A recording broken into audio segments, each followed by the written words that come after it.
Fala galera, eu sou o Werner Bezerra, sejam todos muito bem-vindos ao NovoCast Podcast, podcast que traz histórias reais de pessoas reais que superaram seus desafios e alcançaram grandes feitos. Aqui você cresce pessoalmente, financeiramente, e, enfim, todas as áreas da sua vida. Então vem com a gente, papel e caneta, porque hoje tá especial, viu? Legal, e toda semana a gente traz aqui uma história de transformação.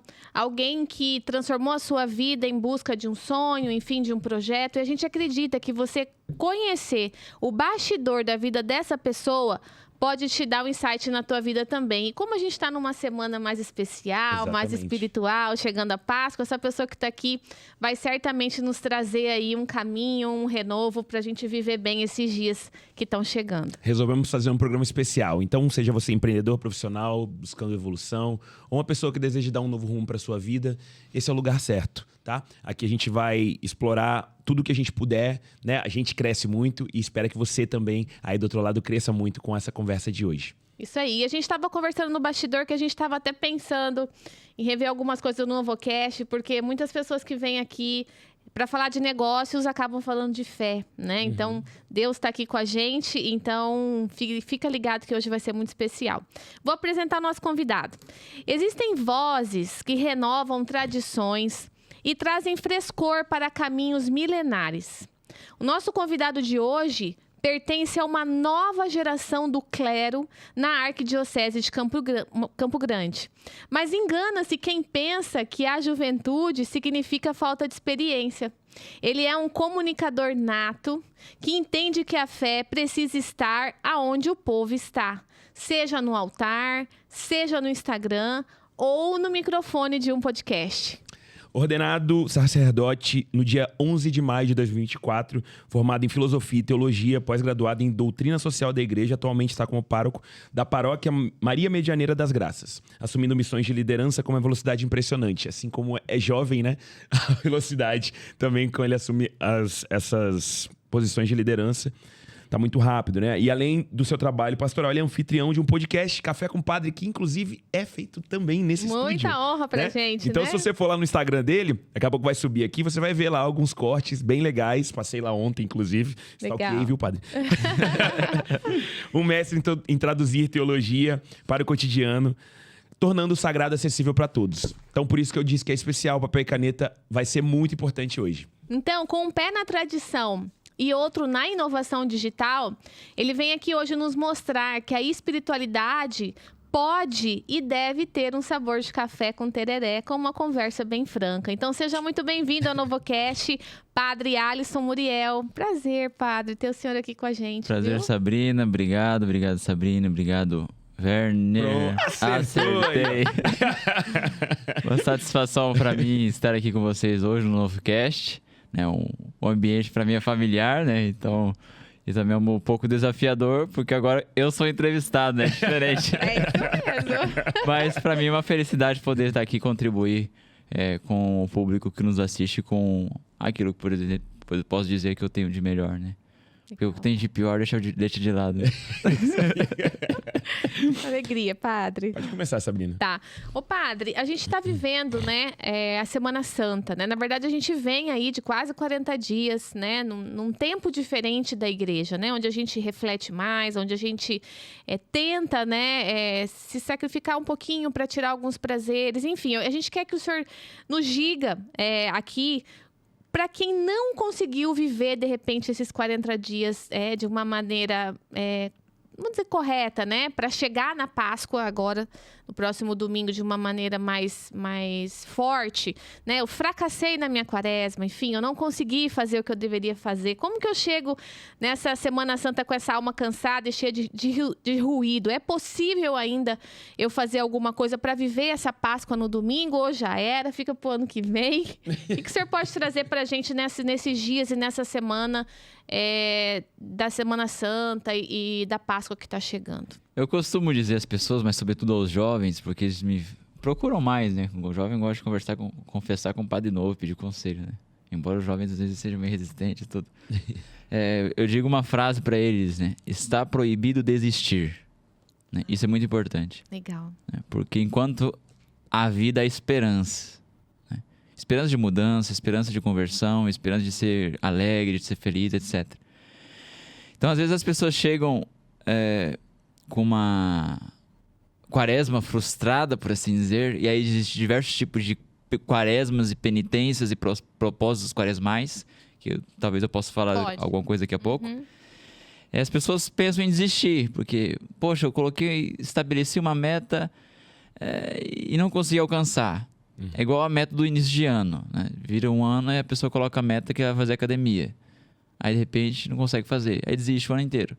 Aí ela espera chegar ao final do ano para novamente estabelecer a mesma meta para tentar de novo. Não, cada dia é uma oportunidade para um recomeço.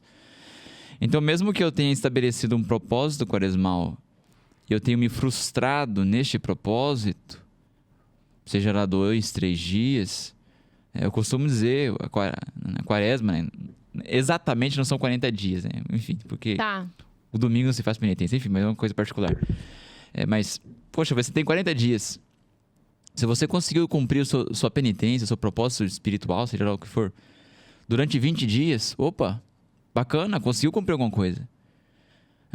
Ah, padre, eu consegui cumprir apenas 37. Bom, já foi alguma coisa. Para você que não cumpria nada, agora está cumprindo alguma coisa, né? Então, as pessoas tendem a olhar uma queda com desespero, com desesperança. Não tentar de novo, não se levantar. Às vezes as pessoas chegam para mim e falam, não consegui. Eu falei, minha filha, mas a quaresma ainda não acabou. Ainda estamos no tempo da quaresma, embora estejamos no tempo da Semana Maior, Semana Santa, ainda é tempo de quaresma. Então, e aliás, as pessoas pensam que eu terminei o período quaresmal, abandono a penitência, abandono a oração, porque eu só preciso fazer oração, penitência no tempo da quaresma. Não. É verdade. A realidade da quaresma, apresentada pela igreja, é claro, é um momento mais intenso de mudança e tomada de consciência. Mas o espírito de mudança, ele precisa acontecer todos os dias, né? Eu não posso esperar só a quaresma para, ver o que eu preciso mudar. Ótimo. Né? Não, vou esperar a quaresma para rezar um pouco mais. Não é só o período quaresmal. Todos os dias. Eu costumo dizer nas homilias, às vezes, da paróquia, né? Gente, todos os dias é dia de penitência. Todos os dias é dia de orarmos, de rezarmos. Todos os dias, se a oportunidade bate à nossa porta, todos os dias nós temos que fazer caridade. Qual é a caridade mais ordinária do cotidiano que nós fazemos? Poxa, um pedido de desculpa pro marido, pro filho, ou filho pro pai. Esse é o maior ato de caridade. Né? O filho que se prontifica a ajudar a mãe que está sobrecarregada com os afazeres dele de casa, fala, mãe, eu vou te ajudar. É um ato de caridade. Então a quaresma, ela se estende. Mas por que a gente faz uma espécie de pausa, né? É porque a nossa consciência, ela precisa se voltar e tomar mais consciência ainda da urgente necessidade de mudança. E por que as pessoas às vezes fracassam nos propósitos quaresmais que elas colocam diante de si? Porque às vezes os propósitos quaresmais, de duas uma, né, ou as duas, são demasiadamente severos. Quantas pessoas, por exemplo, começaram a fazer a quaresma com o Frei Gilson? Vou pegar só um boom, né? Acordam aí, dependendo de Mato Grosso do Sul, acordam mais cedo, né? Uma hora antes ainda. Uma hora antes. 3 da manhã ou 2, não sei. Nem sei. Fica 3. Então, poxa. É puxado. É puxado. Então, quando as pessoas chegam pra mim e falam, padre, eu comecei a quaresma com o Frei Gilson e não consegui continuar. Eu falei, minha filha, você tem que mensurar aquilo que você é capaz. Porque eu, padre Alisson, não vou fazer isso. Entendeu? Eu não vou acordar às 2 da manhã porque eu sei que eu tenho um dia inteiro para render. Né? Então eu em sã consciência não vou fazer isso. Louvo, né? Admiro as pessoas que conseguem, mas não é para todos. Então a pessoa, ela precisa, antes de fazer um propósito quaresmal propriamente dito, ela precisa estabelecer quais são as minhas forças, quais são as minhas limitações, qual a minha condição de vida, meu estado de vida. Se a pessoa tem que trabalhar o dia inteiro numa obra, sei lá, alguma coisa assim, uma coisa que exija presença e atenção, ela vai ter que pensar muito bem na penitência que ela vai fazer. Agora, existem outras pessoas que fazem aquela penitência sempre a mesma, né? Eu vou te retirar um docinho.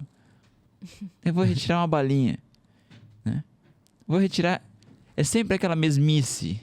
Coca-Cola. Coca-Cola. Tá, mas... Eu falei para os meus servidores do Santo Altar, eu sou muito presente na vida deles. Falei, o que vocês podem dar a mais para Deus? Porque o tempo quaresma é o algo a mais. Porque sempre a Coca-Cola, é interessante, a penitência. Eu sei que é uma penitência, mas... Poxa, por que você não pode ser um pouco mais generoso? Então tem aquelas pessoas que querem ser ousadas, mas não têm forças. E aquelas pessoas que podem dar algo mais de si e fiquem na mesquinharia, na mesmice, né? E, padre, o pilar da quaresma são 3, né? Que a gente teria que prestar atenção, que é a penitência, o jejum, tem isso? Isso, é o jejum, a oração e a caridade como um fruto dessas duas. Tá. Eu diria que a caridade é a mais importante dessas duas. Por quê? As duas anteriores são mais individuais, dizem respeito a mim. Certo. A caridade diz respeito ao outro. E Nosso Senhor disse que a caridade é a mais excelente. Né? Porque eu posso fazer penitência e... Né? Vou fazer... mortificar a carne. Por exemplo, vou ficar sem comer, sei lá, carne, churrasco, não sei, alguma coisa do tipo, durante, sei lá, 40 dias. E aí? Então, tá vendo? Sou eu. Sim. Né? Vou rezar. Vou rezar, vou fazer mais... vou rezar 15 minutos a palavra de Deus. Convenhamos. Sou eu com Deus. Minha relação individual com Ele. Agora, quando é caridade, é minha relação com o próximo. E o próximo nos desestabiliza. O próximo toca nas nossas seguranças, nos nossos confortos. Porque... Eu tenho visto, inclusive, é uma dificuldade, mas a gente louva, mas ao mesmo tempo é uma dificuldade. Mas é uma coisa que eu não posso mexer, porque vai dar tomada de consciência. Qual que é a caridade que as pessoas têm feito no tempo quaresmal que eu tenho percebido? A caridade do Pix. Eu ia falar esmola. É esmola. Mas vejam bem. É caridade? É caridade. É importante? É importante. Tá fazendo caridade? Tá. Mas vamos por algo a mais, porque a gente sempre tem que galgar do mínimo para o maior, mais expressivo. Precisamos das pessoas que façam Pix, né? É claro. Mas, mais do que Pix, precisamos de pessoas que colocam a mão na massa. Né? Pessoas que saiam da zona de conforto. Porque é muito fácil eu pegar meu celular, se eu tenho dinheiro, sei lá, R$500 para instituição. Sei lá, Asilo São João Bosco. Aí a gente vai estar de acordo. O que é mais excelente? Eu mandar um Pix ou chegar lá e fazer um depósito de R$500 na conta do Asilo São João Bosco? Ou me fazer presente na vida daqueles vozinhos e vozinhas, senhorzinhos e senhorazinhas que são abandonados muitas vezes pelos pais, pelos filhos? A presença é muito mais importante. Porque eles não têm presença mais. É claro, tem os cuidadores, mas uma coisa é o cuidador. Outra coisa é quando vem uma pessoa de fora e dá atenção. É como se fosse o filho que se faz presente. Né? Então a gente percebe que é mais excelente isso. Então, as duas realidades, né? É importantíssimo o jejum, sem sombra de dúvida, porque pelo jejum nós dominamos as nossas paixões. A gente domina a nossa carne. E ao dominarmos a nossa carne, nós mostramos a nossa carne e ao mesmo tempo o nosso espírito que quem tem que dominar a carne é o espírito.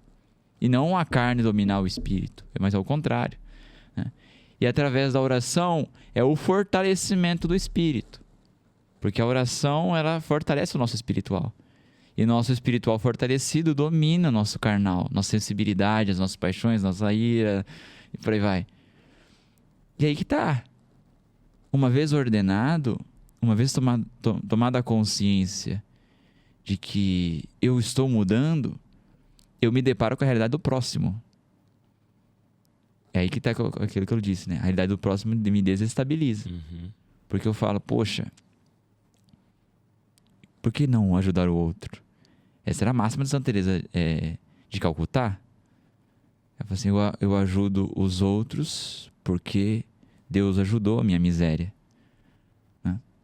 Porque esse é o fato, né? Sim. Deus nos transforma, nós nos sentimos gratos, não podendo corresponder ou pagar esse ato grandioso de generosidade de Deus para conosco, a gente se volta para o outro e fala, poxa, eu vou tentar ajudá-lo então. É o efeito, por assim dizer, quaresmal.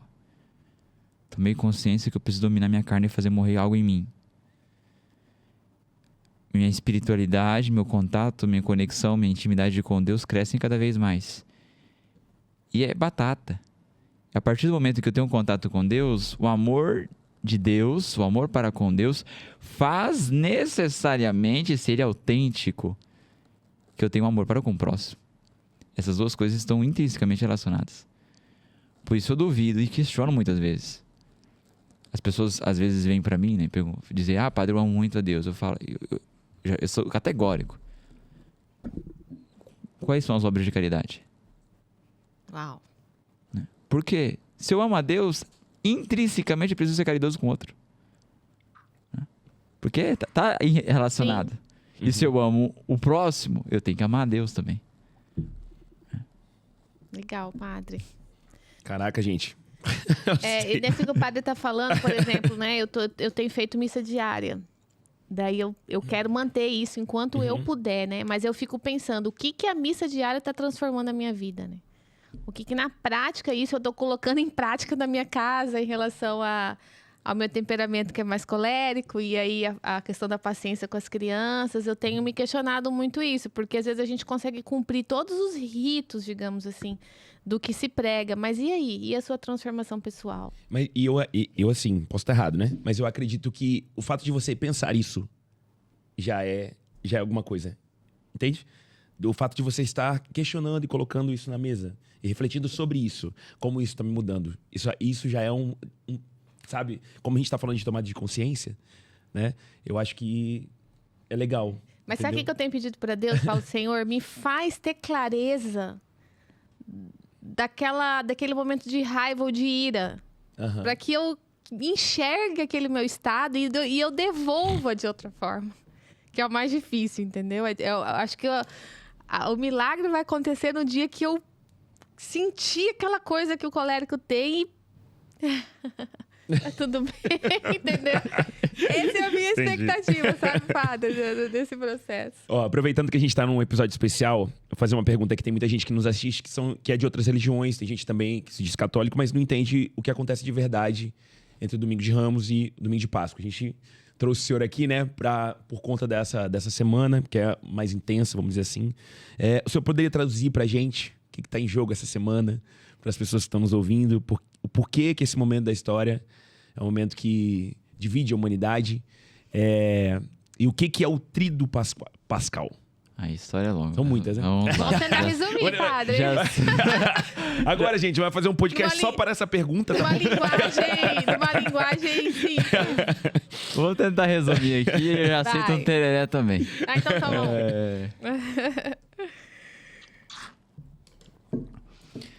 Bem, vamos tentar resumir a vida os 33 anos de Cristo da seguinte forma. Nosso Senhor viveu 30 anos escondido. Tem ali o período da Anunciação, que a igreja celebra no dia 25 de março, já foi celebrado. Nossa Senhora passa de 9 meses grávida, 25 de dezembro, Santo Natal, nasce Jesus. E a partir daquele momento, vida oculta. Então a gente tem em Jerusalém, ou Israel, se preferirem, próximo de Jerusalém, né, uma cidadezinha chamada de Nazaré, uma vila. É uma tipo em Anhanduí, uma vilinha. E lá você tem uma menininha de 14 anos, 15, 14 anos, chamada Maria. Né? É dela que nasce Jesus. Aqui já começa o mistério. Poxa, Deus quis se esconder. Né? E de fato escondeu. Porque foi para Nazaré. Qual que é a capital? Jerusalém. E aí começa já o problema inicial. Porque o que esperavam os judeus? Poxa, se é Deus... Porque havia uma promessa. Que Deus entraria na história. O povo hebreu sabia disso. Né? Mas o povo pensava o quê? Que ele viria em glória... tomaria posse do seu reinado, e o reinado deveria acontecer em Jerusalém, que é a cidade importante. Ou Belém. Existe uma relação no Natal com Belém, mas movimentos da providência divina. Não vou entrar nisso, senão a gente vai falar só de Natal. Tá. Mas já havia na consciência do hebreu, ou do israelita, a ideia de que o Messias entraria na história de forma real. Real por realeza, divindade, glória, majestade. Mas não que ele viria como humano. Aqui começa a contradição. Existem algumas sutilezas dentro da Sagrada Escritura mencionando isso. Né? Eis que a Virgem conceberá e dará à luz um filho, e a quem porá o nome de Emanuel, Deus conosco, em Isaías. Né? E alguns outros profetas, chamados de profetas maiores, que estão mais próximos do nascimento de Cristo. Mas são algumas alusões um tanto quanto sutis e despercebidas pelo povo israelita. Permanece ainda a ideia de que ele entrará majestoso, glorioso. Né? Aí Deus... E ele entra num burrinho. E ele entra num burrinho. Então eles pensavam que Deus desceria do céu em glória. Ele entra na história em Nazaré, cidade totalmente desprezível, de uma virgem que não era real, embora tivesse uma descendência de Davi. Deus cumpre a promessa, porque Deus havia dito na Sagrada Escritura que ele seria o Messias, viria descendente de Davi. Maria é descendente de Davi, porque ela tem a prima chamada de Isabel. Isabel é a linhagem mais nobre, por assim dizer, descendente de Davi. Maria, linhagem pobre da descendente de Davi, mas é descendente de Davi. Né? Então Deus se esconde ali. Então, qual é a expectativa do judeu? Um Deus todo-poderoso, vindo em glória e majestade. Né? O que eles realmente veem? Bom, um bebezinho. E eu gosto de pensar assim, eu tento enxergar Nossa Senhora com olhar humano. Eu sei que é um erro meu, tá? Eu gosto de enxergar assim. Eu fico pensando, Nossa Senhora olhando para aquele bebê e fala assim, como é isso aqui pode ser Deus? Até ela, né? Pode ter. Assim, alguém vai chamar de herege, mas não tem problema nenhum. Mas eu fico começando a olhar humano. Sim. Você olha para um bebê e fala, mas como que pode ser Deus isso? Essa foi a visão dos grandes da corte. Uma visão estritamente humana. Como que esse aí, vindo de Nazaré, gente, filho do carpinteiro, pode ser Deus? Os familiares dele dizem isso. Esse cara tá louco. Aí a gente já tá falando aqui da transição dos 30 anos para a vida pública. Uhum. Tá louco? Por quê? A gente viu Jesus ali, né? Entre aspas, jogando bola com os nossos filhos, brincando de pega-pega, esconde-esconde. Ajudando o pai na carpintaria. Ajudando o pai na carpintaria. E de repente ele começa no céu evangélico. O que é isso, gente? Convenhamos. Uhum. Se fôssemos nós, olhar humano, estritamente humano mesmo, rasteiro, sem realidade sobrenatural, pois tá louco. Dá até pra entender por que os judeus não acreditam até hoje. Exato. Em Jesus. Aí que tá. Porque a história vira. Eles saem do homem normal e começam a manifestar o quê? A sua divindade. Então o que o povo de Nazaré e ao redor da vila de Nazaré viam até então? Um homem estritamente humano. É claro, exceto pecado, como diz São Paulo, etc. Um homem normal, trabalhava, cuidava das coisas de casa, ajudava a mãe, o pai, brincava com os amigos. Homem normal. E de repente este homem já tem alguns resquícios, alusões disso na Sagrada Escritura. Por exemplo, quando Jesus tem 12 anos e se perde no templo. Está lá no templo ensinando os doutores. Aí a gente pega lá José e Maria, olha para o menino e fala, o que é isso, gente? Deu um ralo nele, meu filho. Eles não entenderam como que ele está ensinando os mestres da lei. Eles não entenderam. Aí diz a Sagrada Escritura, eles puseram a pensar o que estava acontecendo. Nem eles entendiam direito. Onde vinha aquela sabedoria daquele menino? 12 anos. E os mestres da lei olhavam para o menino ensinando a Sagrada Escritura e ficavam maravilhados, porque como é possível? Aqui não teve contato, a parentela de Jesus não teve contato com esse momento. Se tivesse, teriam criticado, porque como que é isso? E aí segue o desenvolvimento da vida de Cristo, a vida pública de Cristo. E aí cada vez mais presente no templo, cada vez mais pregando o evangelho. Mas ele não começa pregando o evangelho, ele começa chamando os 12. Ele começa preparando. Então o Cristo é muito pedagógico. Ele chama os 12 e vai aos poucos preparando os 12. E ele não começa a realizar milagres, exceto da boda de Caná. Uhum. De uma forma repentina, assim, imediata. Porque a mãe dele ainda cutuca ele, né? Porque ele tava quietinho. Ele tava quietinho, exatamente. Ele tava quietinho na dele, minha hora ele não chegou. Mas ele antecipa a vontade da mãe, né?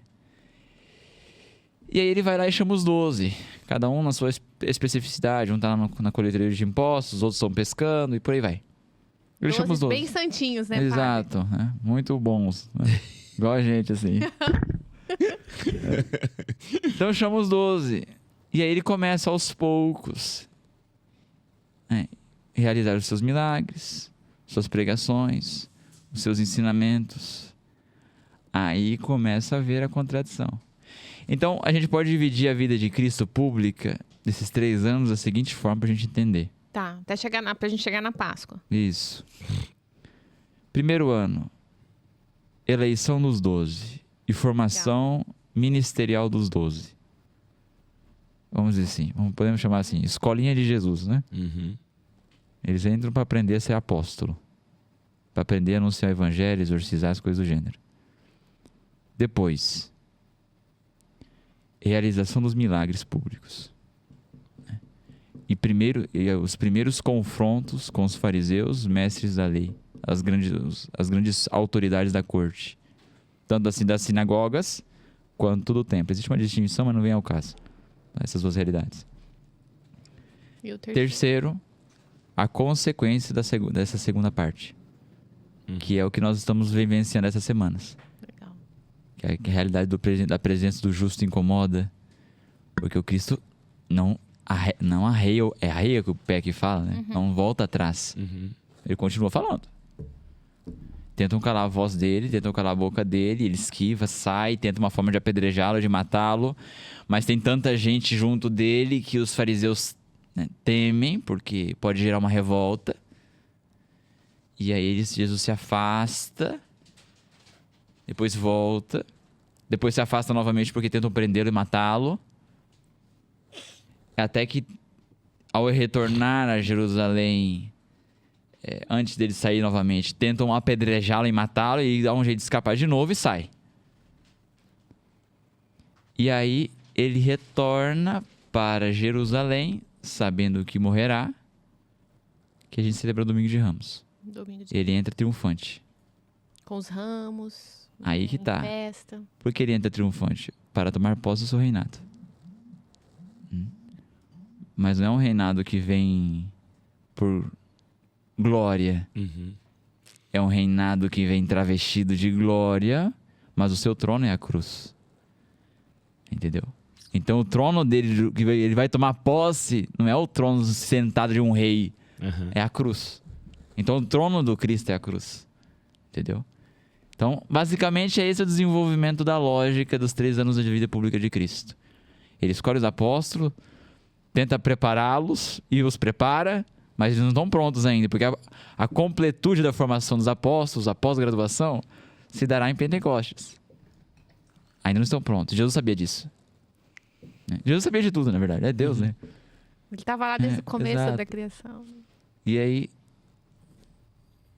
ele prega o evangelho sem medo e colhe o fruto do efeito da sua pregação, que é o terceiro e último ano da vida pública, que é o que nós estamos celebrando essa semana. E a mensagem principal que a gente tem carregado domingo, né, passando por essa semana, é que não parou ali na morte. Exato. Né, padre? O senhor quer finalizar isso? Exato. Essa realidade é uma consequência essencial do ministério de Cristo, que é a realidade da ressurreição. Porque se ele é Deus, ele é imortal. Porque Deus não pode morrer. Né? Aí a gente entra num dado teológico que não vou conseguir desenvolver, mas só vou mencionar. Porque é complexo. Tá, não, pode ir mais simples. Deus é imortal, Deus não morre. Bom, isso é óbvio. Por isso jogam esse questionamento para Jesus na cruz, quando ele está crucificado. Ué, você não é Deus? Desce daí então. Falam isso para ele. Né? Ué, você não é Deus? Desce da cruz então. E ele não desce. Né? Porque a vitória vem vindo de uma outra forma. Né? Ali é a humanidade crucificada. Então, eu gosto de pensar assim, e é bom pensarmos assim. Cristo, ao ser crucificado, crucifica a humanidade. A humanidade pecadora é crucificada. Porque Cristo assume a humanidade. Então, ele, ao morrer, mata a humanidade pecadora. Ou assume os nossos pecados, né? Então, Cristo morre, ele morre o quê? Morre o quê? Morre o lado humano dele. Ao ser sepultado, Eloi, Eloi, lama sabachthani, dando no forte grito, entregou o Espírito. Ele é sepultado. Então, ele permanece 3 dias no sepulcro, morto. Existe uma relação desses 3 dias com a morte de Lázaro, com a ressurreição de Lázaro. Porque Lázaro também permanece 3 dias morto. E ressuscita. Aqui existe 2 tipos de ressurreição. A primeira ressurreição que Cristo operou foi a ressurreição de Lázaro. De um morto de verdade. Que já fedia, Tá, né? fedia. Então o que Cristo faz com Lázaro é uma prefiguração daquilo que vai acontecer com ele.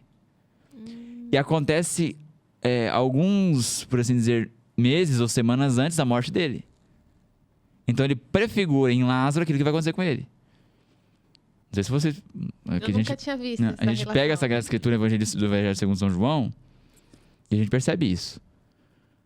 E é interessante analisar, porque Jesus não vai com prontidão para a cidade de Marta, Maria e Lázaro... É Betânia. Betânia, isso. Ele não vai com prontidão para Betânia. Ué, mas Jesus não era o melhor amigo de Lázaro? O que é isso? E ele diz... Lázaro não... Aí tem uma sutileza. Essa doença de Lázaro não dará a ele a morte, mas serve para a manifestação da glória de Deus. E Jesus permanece ali 3 dias onde ele estava, pregando o Evangelho. Inclusive, quando ele vai, ele fala que Lázaro dorme, né? Isso. O diretor tá falando aqui. E aí ele volta, diz aos apóstolos, vamos. E ele chega, ressuscita Lázaro. Lázaro sai para fora. Lázaro ressuscita, mas ressuscita segundo a carne. Ele volta a morrer. Jesus permanece 3 dias morto e ressuscita de forma gloriosa.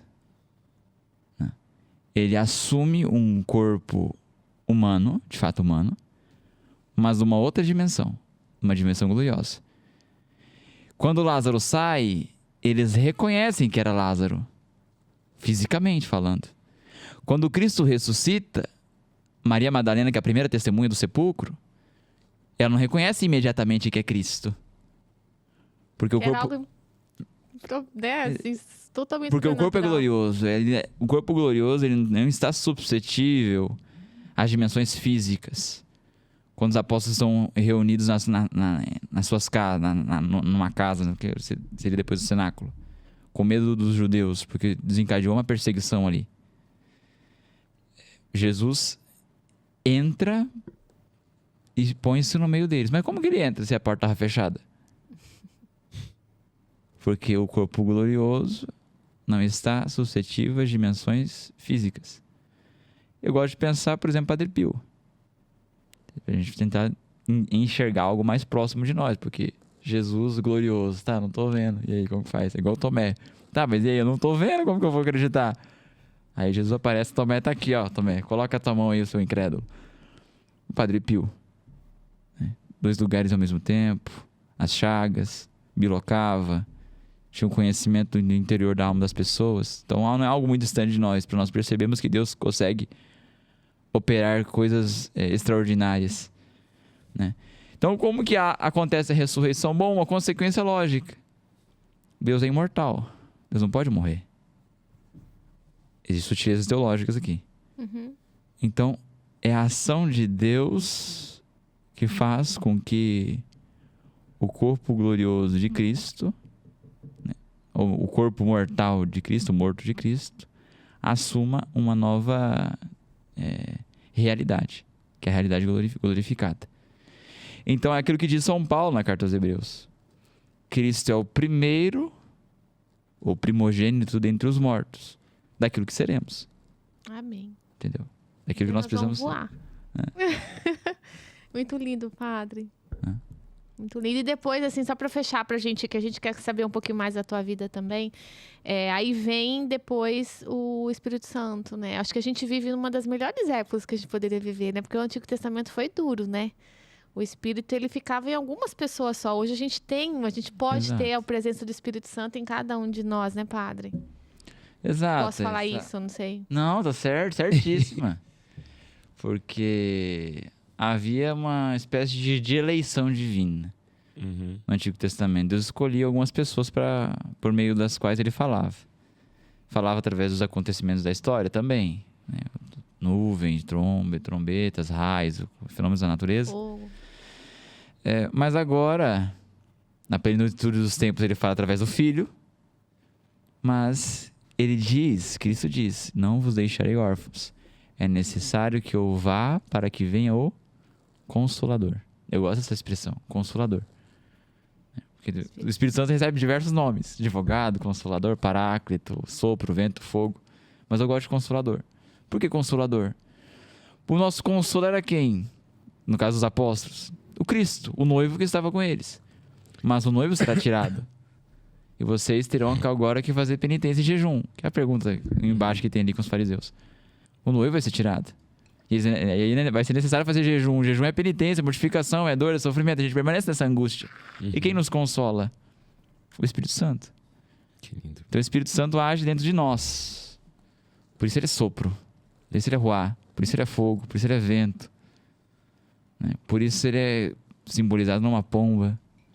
Porque vem de forma sutil. Né? E a gente percebe que ele está nos movendo se nós nos deixamos mover. Se nós nos deixamos conduzir.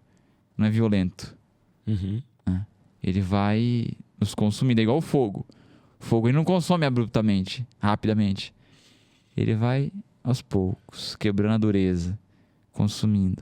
Até que é uma união entre aquela matéria bruta e aquele fogo que nos tocou primeiro. Né? Também é sopro. Igual uma folha de vento que está aqui parada, de repente ela vai subindo. Se você já tiver aquela experiência, a gente para num parque, aí a gente está sentado, de repente bate aquela brisa. Uhum. Parece que aquilo... claro, não é Deus, mas nos dá Como se- uma elevação, né? A gente, Uhum. nossa, foi diferente essa brisa. Sim. Né? Então, nós chamamos também o Espírito Santo de brisa suave. Mas não é uma brisa suave que nos toca por fora na sensibilidade. É uma brisa suave que toca dentro e eleva. Então o Espírito Santo não está subordinado a uma pessoa, como acontecia no Antigo Testamento, a um profeta. Subordinado entre aspas, Sim, né? sim. Ele está dentro de todos que se abrem e se abandonam a Ele.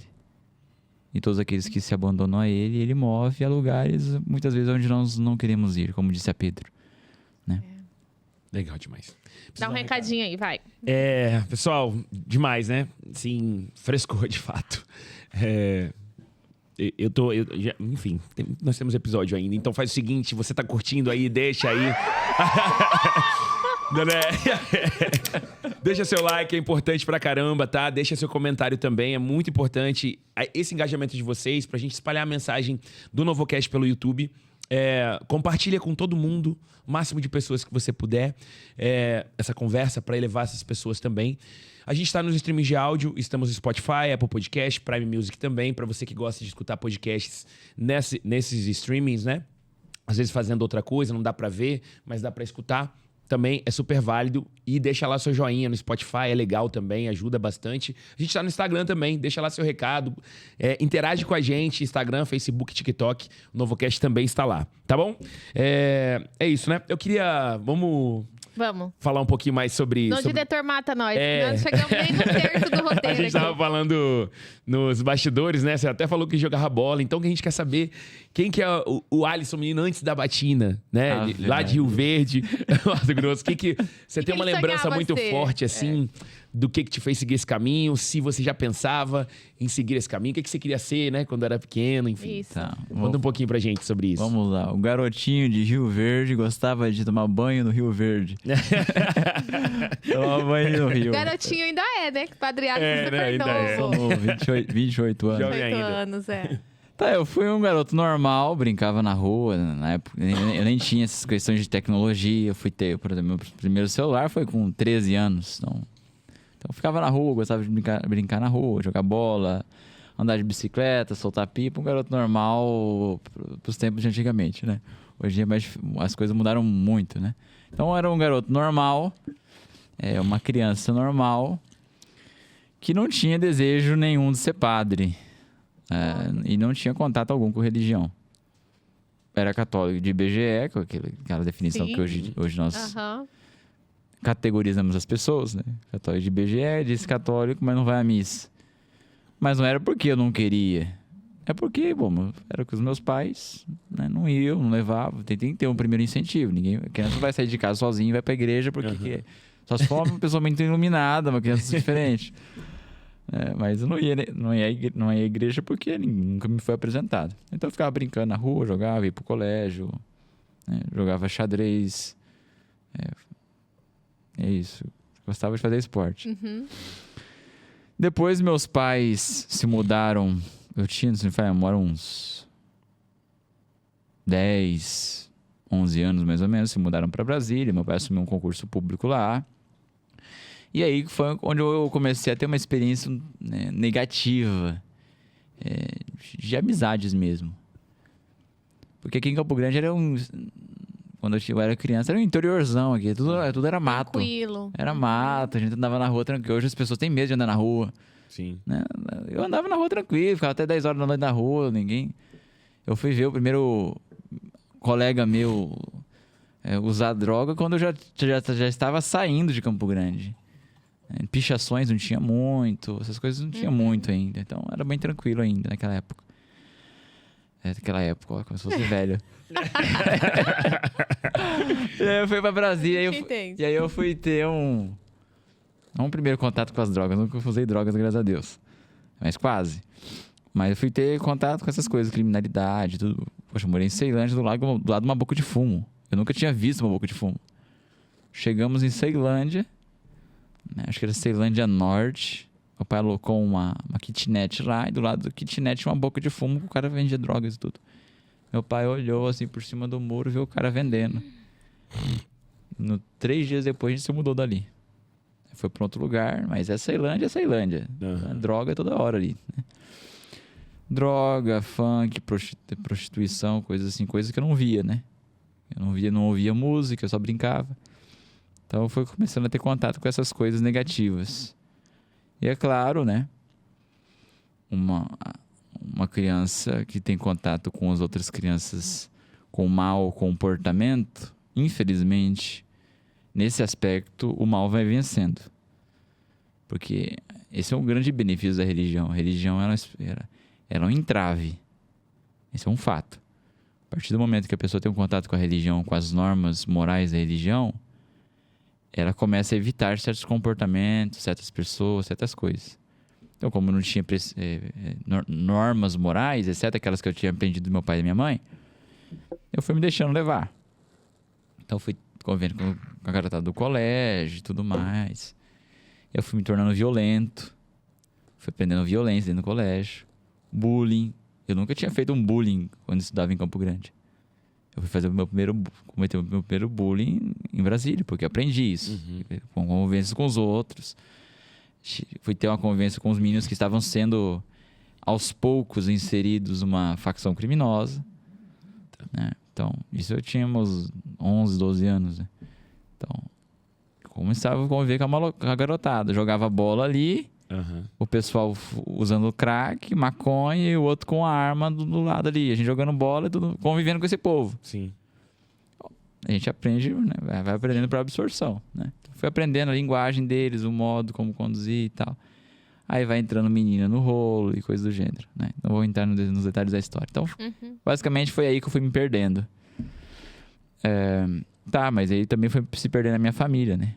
Porque é uma cidade grande, a gente saiu aqui do interiorzão, do Mato Grosso do Sul, né? Foi para uma cidade grande, capital. Então eu fui me perdendo. Meu pai, naquele ritmo frenético de trabalho. Minha mãe não conseguiu trabalho lá, ela foi desenvolvendo depressão. De depressão, bipolaridade e esquizofrenia. Então ela caiu nisso. Poxa, que pena, pai. E eu sempre na rua. Né? Meu irmão mais ou menos também, meu irmão menos, que ele era mais velho que eu. Ficava um pouco mais em casa também. Mas eu fui me perdendo mais. Né? Sempre na rua. Era 1h da manhã eu tava lá jogando bola com a gurizada. Então minha mãe foi ficando sem limites. Minha mãe não estava mais em condições de pôr limites. Porque ela estava doente. E aí que tá, eu nunca vim do interior. Né? A vida é muito tranquila. Eu nem sabia o que era depressão. Nem sabia o que era bipolaridade. Nem sabia o que era esquizofrenia. Eu vi que a minha mãe não estava bem. Mas não conseguia perceber o que era aquilo. Mas também passava mais tempo fora de casa do que dentro. Que algo não me atraía em casa. Não tinha atração em casa. Porque eu chegava em casa e minha mãe estava mal. Tava meio apática, eu não sabia o que era. Depois eu fui ver que ela tava ficando doente. Aí o médico apresentou o lado de esquizofrenia pra minha mãe. Aí começou o tratamento pesado. Minha mãe hoje é muito diferente do que ela era antigamente. Então, minha mãe dopada, né, vendo vultos, vendo pessoas, ouvindo vozes. Até hoje ela ouve vozes. Né? Então aquilo pra mim foi um baque, mas eu não sabia como lidar com aquilo. Então eu fui me perdendo, minha família foi se perdendo também, até que houve um marco de divórcio dos meus pais, que se deu quando nós nos mudamos para Cuiabá. Foi onde começou minha vocação. Nessa transição da doença da minha mãe, separação dos meus pais, eu comecei a ter contato com a religião. Através do meu tio da Renovação Carismática Católica. Eu fui passar uma temporada na casa do meu tio, para minha mãe refrigerar um pouco a cabeça no interior. E aí, a condição que meu tio me impôs foi que eu fosse à igreja. Né? Como é o nome desse tio? Tio Bruno. Bruno Eduardo. Um abraço. Sou muito grato. Bruno. Grato a ele, né? Foi o contato que eu tive assim, com a igreja mesmo. Eu ia à missa de vez em quando criança, mas não me atraía nem nada. Aí a condição era: você vai pra igreja. Você tá aqui em casa, você vai pra igreja. Aí eu ia com ele, tá, tô aqui, vou, não tô fazendo nada, vou lá. Aí eu ia pra igreja, grupo de oração. Foi os primeiros contatos que eu tive com religião, de forma séria. E aí eu voltei pra Cuiabá, onde meus pais de fato definitivamente se divorciaram. Daí pra mim foi um baque, porque minha mãe surtou, né? Minha mãe surtou e meu irmão e eu estávamos com medo dela se matar. Estávamos em Cuiabá, não conhecíamos ninguém, absolutamente ninguém, estávamos isolados. Não tínhamos telefone. Tínhamos um computador velho, tivemos que quebrar porque a mãe estava tentando fazer alguma coisa. Aí a gente quebrou os telefones, porque ela estava tentando ligar para a polícia. Ela teve um surto. Quebramos o telefone fixo, e temos um jeito de quebrar também o computador. Aí ficamos isolados. E foi quando eu falei: e agora? O que eu faço? E aí nós ficamos 3 dias trancados dentro da casa, quase sem comida. Trancados dentro de uma casa, meu pai sumiu. Não culpo meu pai de nada, não convém a mim julgar nem nada. Cada um toma uma decisão da vida, né? Quero o bem a ele. E aí nós tínhamos que tirar minha mãe de casa, porque tava 3 dias trancada ali dentro. Cárcere privado, né? Voluntário. A gente tava com medo dela se jogar de sacada. Era um prédio, tinha uma sacada. Então a gente tinha medo de se jogar lá. Então meu irmão dormia, eu ficava acordado. Sim. Eu dormia, irmão... Assim, todo dia. Os 3 dias foi assim. Revezando pra minha mãe não fazer nada. E a mãe, ela não dormia. Ela não dormia. Então, meu irmão ia pro outro quarto, e ficava lá, e assim sucessivamente.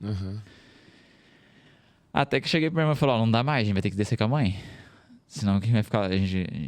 não lembro se foi eu ou se foi ele que falou isso, né? Senão a gente que vai surtar. A gente saiu, minha mãe já não tava comendo nada. Tudo que a gente tentava fazer ali com o que tinha, ela não comia. A gente foi dar uma andada pelo bairro ali, no estádio naquele que estava sendo construído, o estádio da Copa. E ela caiu na grama. E o olho começou a virar assim ao contrário, assim, ó, ficar branco. E ela tremendo. Aí eu falei: meu Deus, e agora? O que eu faço? Porque sem celular, vou ligar pra quem? Vou ligar pra bombeiro, vou chamar quem, meu Deus do céu? Aí tá, eu ajoelhei na grama e falei: Senhor, faz minha mãe voltar ao normal agora, por favor, voltar pra casa. Aí tá. Aí a mãe foi voltando normal, parando de tremer, a pupila dela voltou. Eu falei: respira. A gente tinha levado umas bolachinhas de sal e tocou pra ela. Aí meu irmão e eu pegamos ela, levamos pra casa. E aí foi. Aí eu fui sincero com Deus. Eu falei, ó, Senhor, faz a minha vida o que o Senhor quiser. Mas faz a minha família ser normal novamente, unida novamente. Os planos, os caminhos de Deus são diferentes dos nossos, né? Minha família tá, por assim dizer, da mesma forma. São divorciados ainda, né? Minha mãe continua esquizofrênica, bem melhor do que estava. Ela tem momentos de lucidez, consegue fazer as coisas, mas ainda tem esquizofrenia. Mas tá bem. Eu, por exemplo, posso estar aqui, ela tá lá em casa, tranquila, fazendo as coisas dela, mas de vez em quando tem um surto. E aí, a partir daquela promessa que eu fiz pra Deus, as coisas melhoraram, em relação familiar mesmo. E aí começou uma inquietação dentro do meu coração. E aí com Deus não se brinca, né? Não se faz promessa. Mas eu não queria ser padre. Eu queria casar e fazer outra coisa, né? Mas eu falei pra ele que eu faria da minha vida o que ele quisesse, desde que ele me retirasse minha família daquela situação. Minha mãe foi melhorando aos poucos, aquela inquietação, aquele incômodo continuou havendo dentro do meu coração. E até que um dia eu comecei a fazer o processo vocacional, decidi consentir naquela que era a vontade de Deus e não a minha. Falei, tá bom, ó, um dia ajoelhei hoje parou que Nossa Senhora Auxiliadora dos Cristãos. Ajoelhei na frente do sacrário e falei, ó, tô cansado com esse incômodo dentro do peito. Vou fazer a tua vontade. Não sei se é isso que o senhor quer, mas vou lá no seminário fazer convivência, tá bom, vou fazer a tua vontade. Fui lá, fiz as convivências, tudo mais, então existe umas questões dentro das convivências, dentro do processo de discernimento. E marcaram a data de entrar no seminário. No final da tarde do dia 16 de fevereiro de 2014, aquela inquietação parou. A inquietação que começou a surgir desde aquela promessa que eu fiz, parou no dia 16 de fevereiro. Tem data. E hora ainda. 16 de fevereiro de 2014, quando eu entrei no seminário. O padre Bruno, que era o vice-formador da época, foi lá me buscar em casa. Eu amarrei minhas coisas num saco de lixo, porque a mala ficou pra minha mãe. Daí eu levei as minhas roupas. Ai, padre. E aí o padre Bruno foi me buscar, cheguei no seminário e parou. Me encontrei, de fato. Com o coração apertado, porque sabia das dificuldades. Uhum. E aí os primeiros anos foi de uma luta, de um confronto interior, porque eu pensei que pra mim aquilo era uma fuga. Uhum. O primeiro ano foi de luta, porque eu falei, será que eu não tô fugindo? Porque deixa minha mãe lá que é doente, pro meu irmão cuidar. Uhum. E eu tô aqui nesse lugar que é lugar de paz. Esse foi o primeiro confronto de um ano de seminário. Ficava me matando isso. Será que eu não tô fugindo? Será que eu não tô fugindo? Será que eu não tô... Uma culpa, né? Coisa. Mas aos poucos as coisas foram desenvolvendo. Minha mãe foi melhorando. Minha mãe foi voltando pra religião. E eu entendi que o processo foi acontecendo. Porque as coisas de Deus... Deus foi cuidando. Deus vai aos poucos conduzindo a história. Aquilo de São João Bosco, ou não lembro se é São João Bosco, Mamãe Margarida, né? Quando uma mãe entrega o filho para Deus, o Cristo ocupa um lugar em casa da família, né? Então, tenho certeza que foi isso, né? Minha mãe, depois que eu entrei no seminário, minha mãe melhorou muito, né? Em relação àquilo que era. É isso. Um pouco da minha história resumida. Ai, Jesus. Cadê os lencinhos aí? E assim, o senhor foi muito corajoso, né? Porque é um ato de coragem. Eu entendo que é vocação, que tem essa questão do amor, do chamado, né? E aí hoje o padre Alisson, ele saiu do púlpito da igreja, né? O senhor, me conta pra gente um pouquinho dessa fase que o senhor vive no seu sacerdócio, de vir para a internet, de criar um podcast, né? O senhor sentiu que o sermão de domingo só na tua comunidade já não alcançaria tantas pessoas? Conta pra gente um pouquinho do que você sente no teu coração dessa busca de levar a mensagem do Senhor para o mundo, porque até tem uma parte do evangelho que fala que Deus vai voltar quando todas as nações souberem quem Ele é. Então, assim, o pessoal fala isso, né? Tá escrito lá que Ele só vai vir quando todo mundo conhecer Jesus. E eu não vejo um outro meio disso acontecer senão a internet. Porque hoje ela está em qualquer lugar, em qualquer povoado. Conta pra gente esse teu sentimento, né? De vir pra frente das câmeras e o que te move na internet, no podcast, enfim. Certo. Só vou fazer um acréscimo Total. em relação à minha história, que eu entrei no seminário com 15 anos de idade. Certo. Com Então, 15 anos de idade. Entrei com 15 anos de idade. 2014. Menino.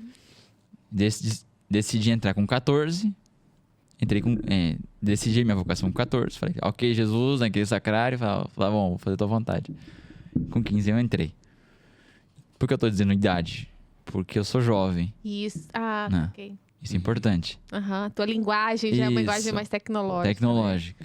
Embora eu não seja dessa geração tecnológica. Sou do século... Não sou millennial, né? Que falam hoje. Nasci em 98, né? Então... Importante pontuar isso.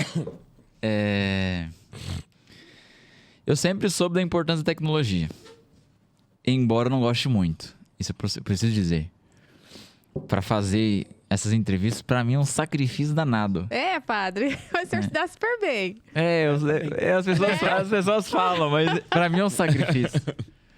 Porque eu vou falar o que o padre Alisson gosta. Tá, fala, padre. O padre Alisson gosta de estar quietinho no canto dele, com o terço na mão, diante do sacrário, com o livro aberto, estudando. Isso é o que eu gosto de fazer. Eu não gosto de estar no holoforte. Eu não gosto disso. Mas porque isso evangeliza, eu preciso me utilizar desses meios. Né? Certo. Vamos lá, vou falar da minha quaresma.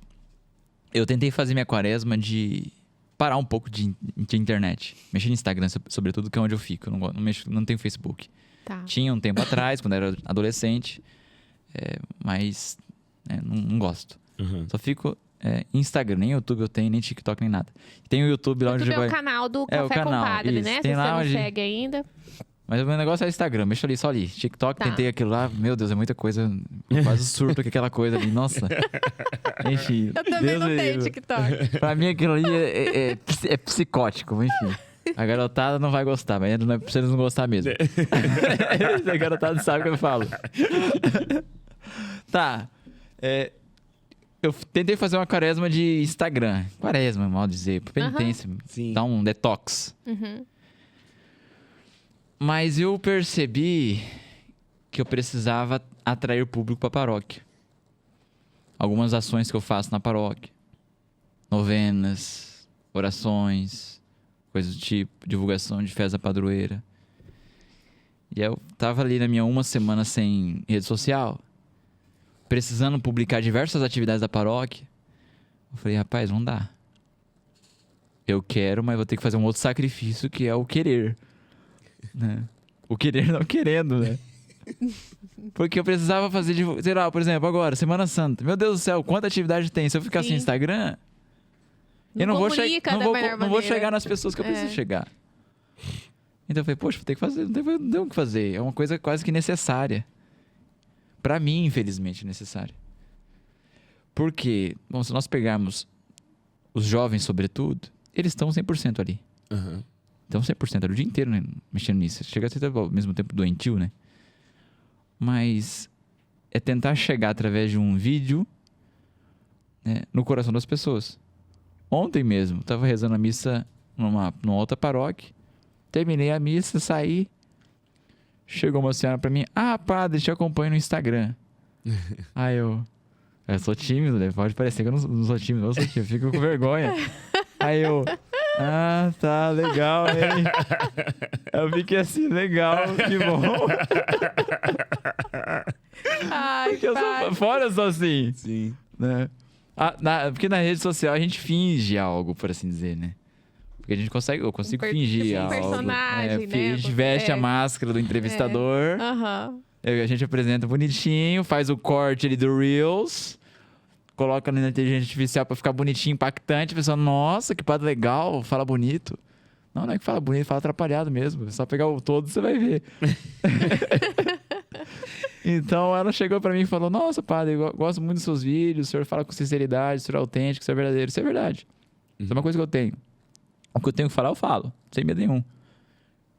Depois as pessoas entendem. Se eu tô errado, eu peço perdão, desculpa. É o jeito que eu sou.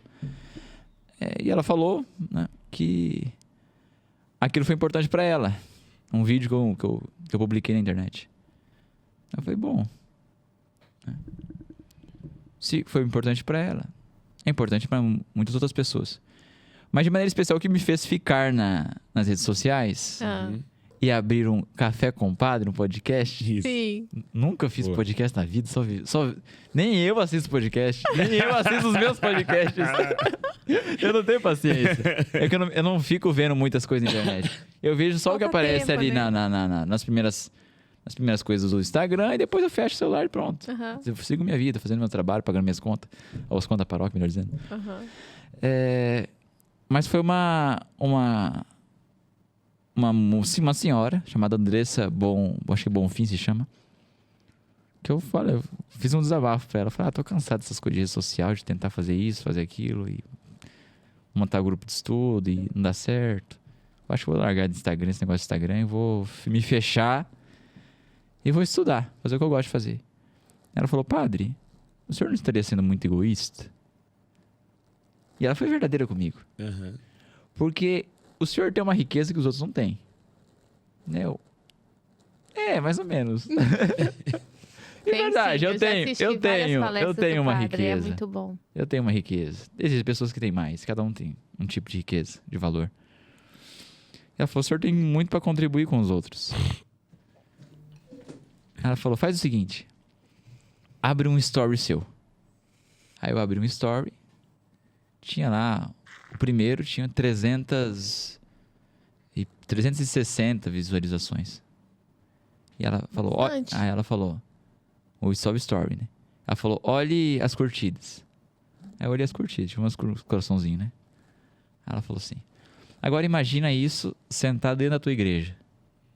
Eu falei, 300 pessoas sentadas na igreja, isso não dá nem na minha missa. Viu? Bastante. Na minha missa dá 150 pessoas. Então, eu tô fazendo uma pregação para 300 pessoas sem eu saber. E aquilo fez eu virar a chave. Olha, Eu falei, legal. gente, uma publicação minha hoje, eu nem sou tão expressivo na internet. Uhum. Eu nem gosto dessas Por coisas. enquanto, né? É um processo. Eu tenho né? até medo Verdade. disso, porque a fama traz sérias responsabilidades, né? Hoje eu faço uma publicação, alcança 1.200 pessoas. Olha só. Então, imagina, 1.200 pessoas, jamais impensável na minha homilia vai alcançar 1.200 pessoas. Mas um recorte da homilia alcança. Então, a evangelização na internet se torna muito mais eficaz. Essa é a rede, né, de conexões que alcança muito mais pessoas. Dentro da minha paróquia, meus paroquianos, e fora da minha paróquia. E consigo trazer pessoas de outros lugares também para dentro da minha paróquia. E um outro último dado, né, uma coisa importante, foi de um story de um livro que eu publiquei aleatório. Aleatório, assim. Eu estava no tempo da quaresma no ano passado, tirei foto da capa de um livro. Recomendo leitura quaresmal. Lá na missa da Boa Nova, cheguei na capela, fiz a genuflexão, fui a fazer minha oração. Eu olhei, a pessoa estava com o livro que eu recomendei na internet. A minha cabeça não ligou Lé com Cré. Aí tá, a pessoa tá com o livro legal, né? O livro que eu recomendei semana passada. Aí a pessoa veio falar comigo. Padre, o livro que o senhor recomendou no Instagram. Olha só. Chegou. Interessante. É o alcance, né? O alcance. da internet. E o senhor não precisa ter medo da fama, não, porque o seu jeitinho, o jeito que o senhor se veste, o jeito que o senhor fala, o jeito que o senhor nos cumprimenta, tudo nos leva a buscar essa santidade, esse estilo de vida, entendeu? É igual o Frei Justo, até esses dias foi um padre lá no programa dele, até esqueci o nome do padre, e falou olha, isso tudo que você está fazendo e vivendo ainda vivendo a humildade, a castidade, essa sobriedade mesmo na internet com esses, porque os números do Frei Justo são loucos, né? Ele traz pra gente o quê? Essa coisa de que a santidade é possível. Ele é santo, a gente tá aqui na terra tal, mas o santo é uma pessoa separada, o santo é uma pessoa diferente, Né? Então, assim, o que for para ser do Senhor, a gente segue, a gente quer te ouvir. Né? O Senhor está aqui no podcast porque a gente sabe que você carrega uma mensagem real e a gente não sabia da tua história. Eu fiquei super comovida, né? com a história da sua mãe. E isso certamente muitas pessoas precisavam saber disso porque certamente passam com algum desse tipo de problema com a mãe também. Então, Deus é maravilhoso, né? Ele vai encaixando E eu acredito que a forma como você estava contando aqui, né? Como é que você chegou na internet e a forma como você lida com isso, aí fica mais suave, assim, para, por exemplo, críticas, né? Eu queria saber disso. Como é que você lida com as críticas, mas os eu acho que haters, os juízes da internet. Tem gente te enchendo o saco lá, eu acho que ele não vê, entendeu? E aí se chegar também, só se chegar diretamente. É porque esse é o lado ruim da internet, né? Tem tanta gente sofrendo, enfim, não é que ela nem percebe como ela é rancorosa, como ela é agressiva, né? E ela é corajosa por trás de um comentário, né? E de verdade, eu não sei se te machucaria. Se Conta pra tivesse gente, ali. como que o senhor lida com essa parte da internet que critica e que... Enfim, os haters, né, que eles falam. Olha, eu diria que o padre Alisson, ele tem casca grossa. Eu assim, o pouco que eu ouvi, eu falei, eu acho que não atingiria. Mas ele não fica quieto. Às vezes ele solta umas lá no stories dele, que ele, ó... Não, eu falo de legendário, de acampamento. Eu falo de mim mesmo, dou risada de mim, entendeu? Aquele lado, não tenho filtro nenhum. Mas eu tenho que tomar cuidado, né? Porque esse aí é perigoso. Porque eu posso soltar uma besteira daqui pra ali. Mas mesmo eu reconhecendo que eu fiz uma besteira, então eu peço desculpas, né? Uma vez eu fiz uma publicação no Instagram, eu afetei um outro padre. Na época eu fiquei bravo. Depois eu fui pensar, cara, o que eu tô fazendo? Fui lá e fiz uma publicação, ó. Peço desculpas publicamente pro padre fulano, fulano de tal. Pelo que eu fiz isso. Teve um rolo uma vez com a cola de Deus. Eu fiz uma publicação lá, infeliz, com a cola de Deus e tal. E aí, depois fui pensar, eu sempre penso nas minhas ações. É importante isso, né? Uhum. Eu falei, gente, o que eu tô fazendo? Aí depois eu fui lá e me retratei publicamente. Então, eu falo.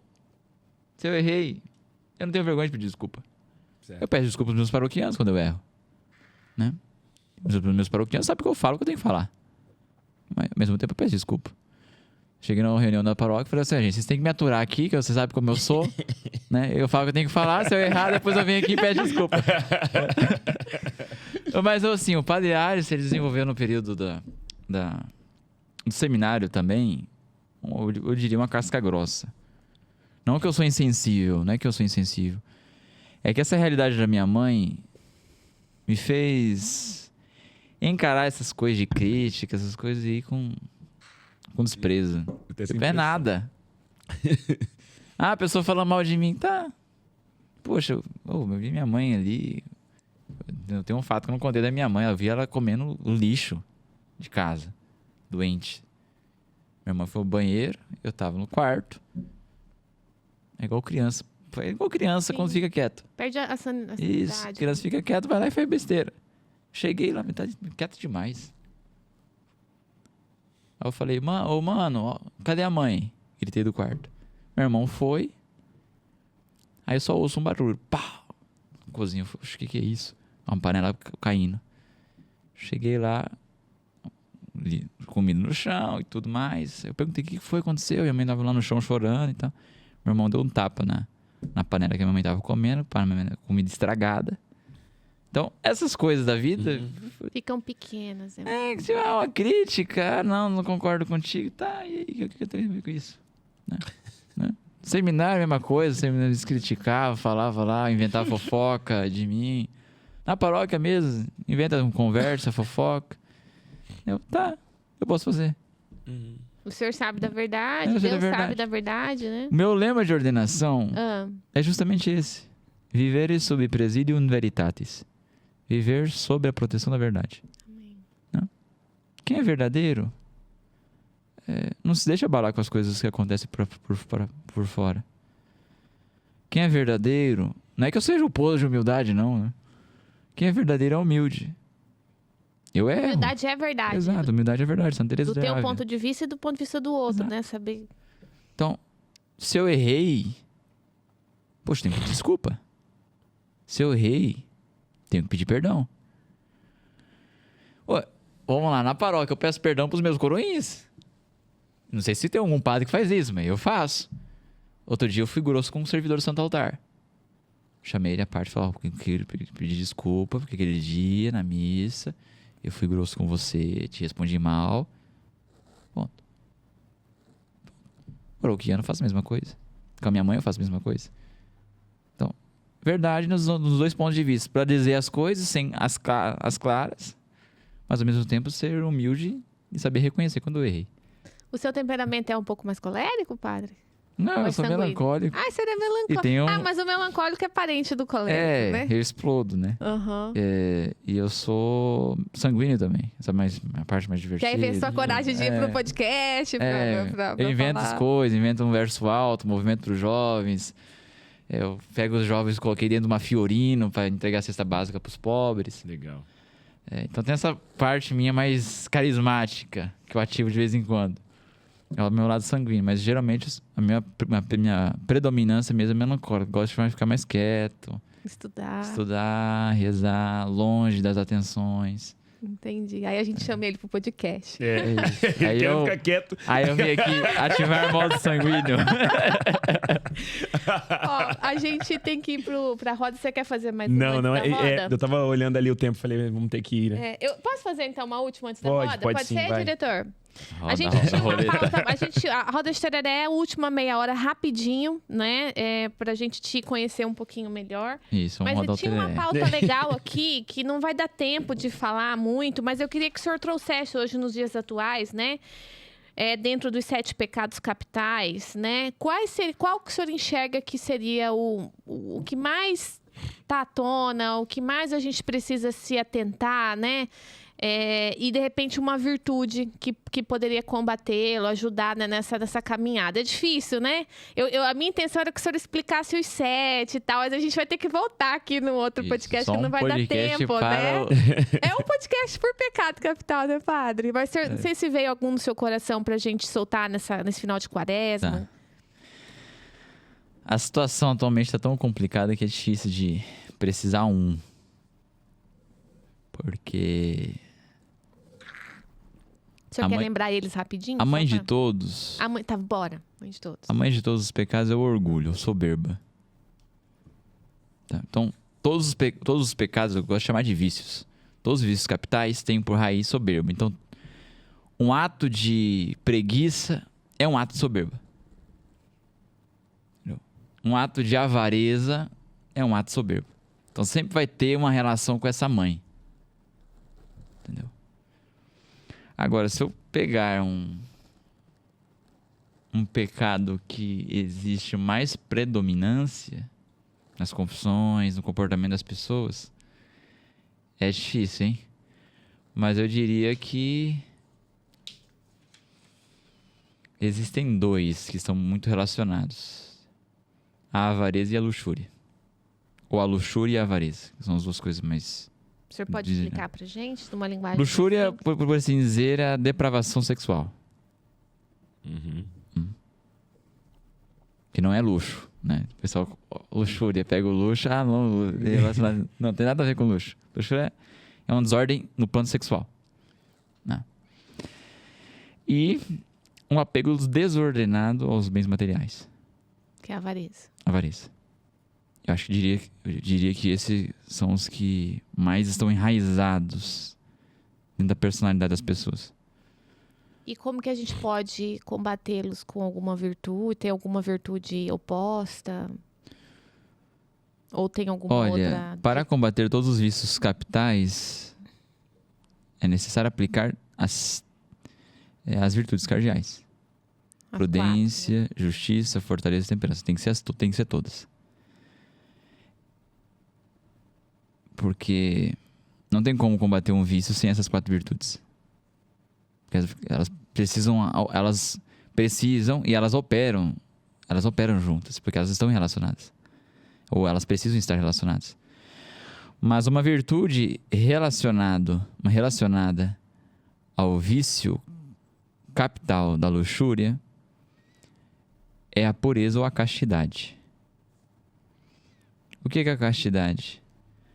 É a capacidade inteligente, de conter, definição filosófica ou teológica, Tá. conter os apetites venéreos.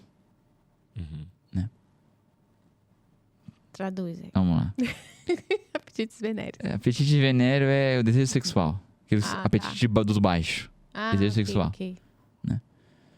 Então, eu tenho um desejo,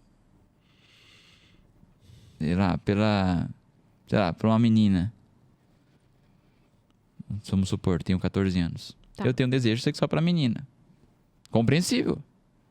Eu sou um homem, ela é uma menina. Tranquilo. Mas convém o ato sexual, né? Não pode ser agora. Existe uma atração física, sexual, também afetiva, mas calma. Virtude da pureza é a castidade. A minha mente diz: Alisson, você tem 14 anos. Você é maduro o suficiente para encarar o relacionamento? E o primeiro ato do relacionamento não é um ato sexual. É conhecimento. É se aproximar da pessoa e conhecer a pessoa com a dignidade e o valor que ela merece. Essa é uma visão casta a respeito do outro. Qual que é a visão luxuriosa? A visão luxuriosa é olhar a pessoa não com o olhar da mente, mas com o olhar do prazer. Então eu olho a pessoa ou tento usar a pessoa como eu faço com essa xícara.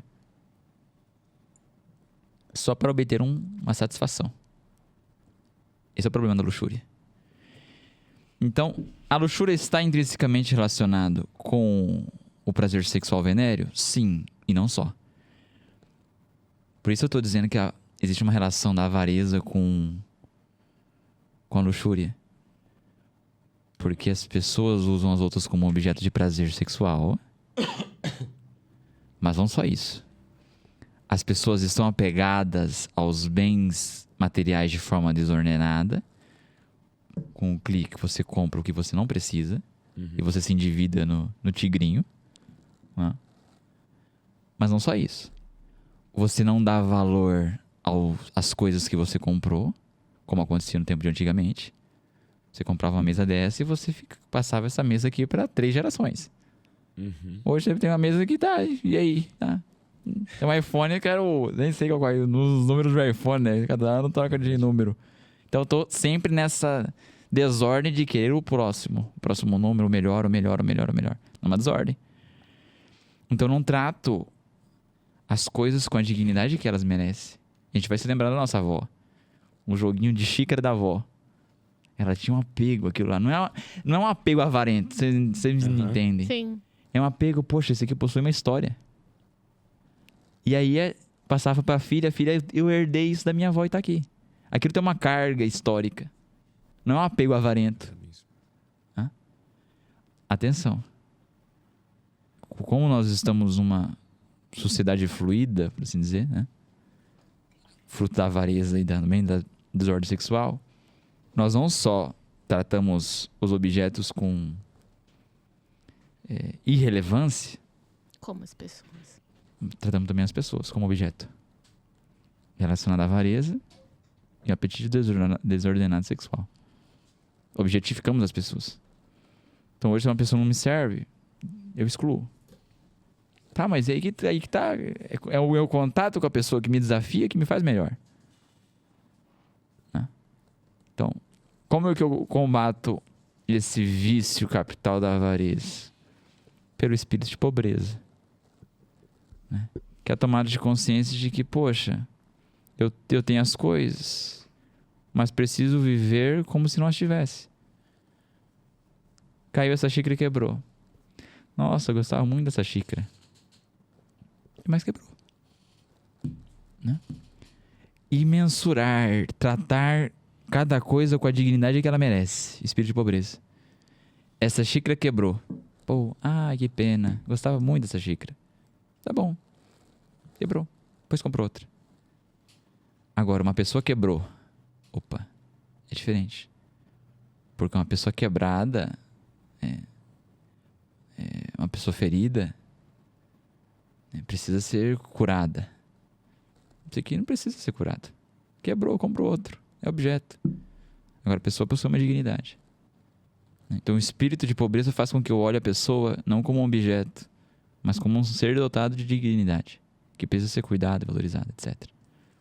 Só para ficar em duas virtudes profundo, e mas dois vícios. básico, assim, né? Porque sem isso a gente não consegue Exato. deslanchar e desenvolver, né? Então, preciso dar um recado agora. A gente vai pra roda de tereré. Então, gente, estão curtindo essa conversa? Ó, inclusive, agora você tem a chance de deixar uma pergunta pro Padre Alisson, aquela que você talvez tivesse vergonha de fazer pessoalmente. Deixa aí, porque de repente a gente manda pra ele depois, né? Isso. E aí ele responde. Que dúvida que você tem? Vou deixar aí a hashtag NovoCast com Padre. Tem o Café com Padre, aqui NovoCast com Padre. Então deixa aí a sua pergunta e interage com a gente, manda pra todo mundo. Eu espero que essa conversa tenha tocado seu coração também. A gente ainda não terminou, né? Vai para mais umas perguntas. Mas eu espero de verdade que você tenha se renovado. É muito, muito profundo aqui as coisas que a gente falou, enfim. Vamos para a roda de tereré? Vamos.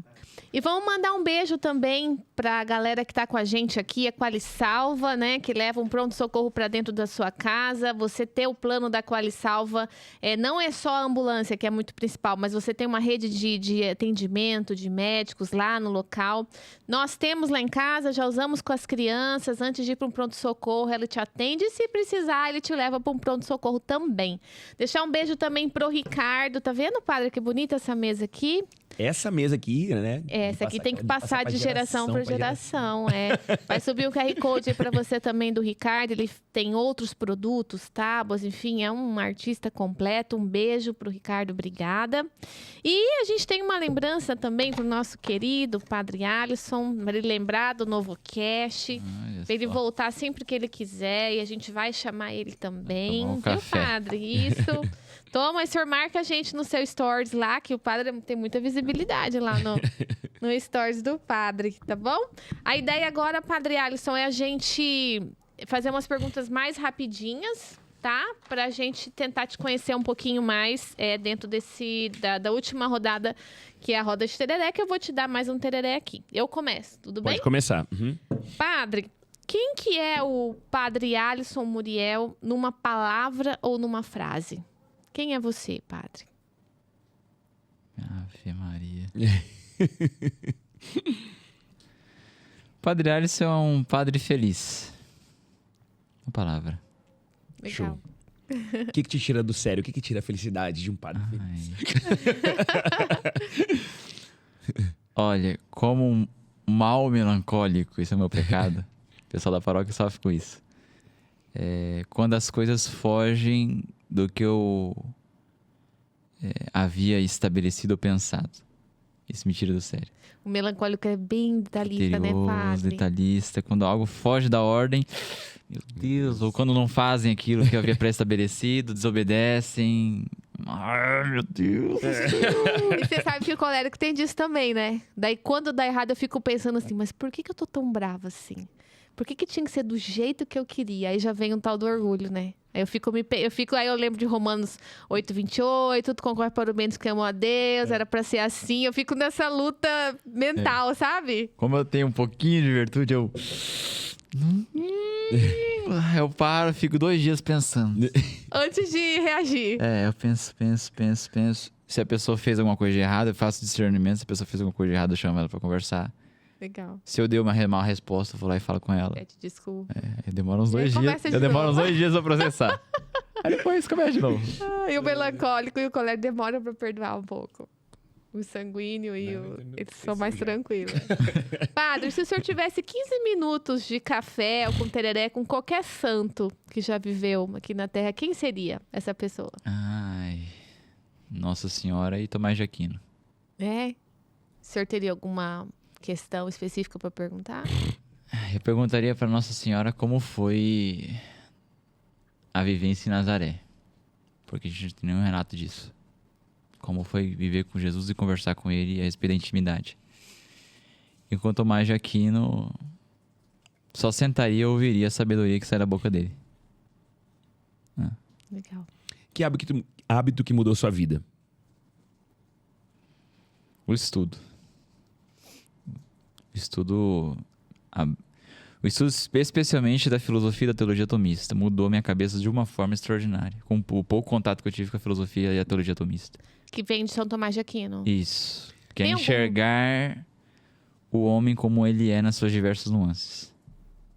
Na sua infância, você gostava de estudar, não? Não, eu gostava de brincar. Porque eu tava lembrando aqui, eu falei, eu gostava mais de brincar. E aí você começou a gostar muito de estudar depois que entrou no seminário. Eu tive uma crise filosófica, eu diria. Certo. Terminei a teologia, perguntei, eu tenho minhas reflexões melancólicas, né? Falei, tá, mas me fiz essa pergunta. De tudo que eu aprendi, o que é a verdade? Eita. Aí eu peguei, gente, eu não consigo responder pra mim mesmo isso. Aí eu pensei, falei, gente, onde os grandes filósofos, teólogos foram buscar estudar para resolver as suas próprias questões? Aí eu fiz a mínima pesquisa, né? Tomás de Aquino. Eu falei, eu acho que é aí. E eu fui. Virava a noite tentando entender, porque eu não tinha um tutor para me ensinar. Aí eu peguei a Suma Teológica, comprei e fui lendo. E mesma coisa todo dia. Porque a linguagem é difícil. Aí eu fui Eu ia te lendo. perguntar isso. Que livro que o senhor indicaria para quem quisesse entrar nesse universo tomista? As 24 Teses da Filosofia Tomista. Ah, legal. É um livro bem fácil para aprender os conceitos básicos, entender o espírito do tomismo e conseguir ler a Suma Teológica e as questões disputadas de São Tomás de Aquino, que são os livros densos dele.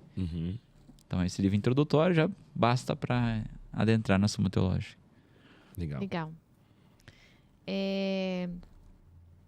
Padre, uma pergunta, tem que responder rapidinho, tá? Mas uma pergunta...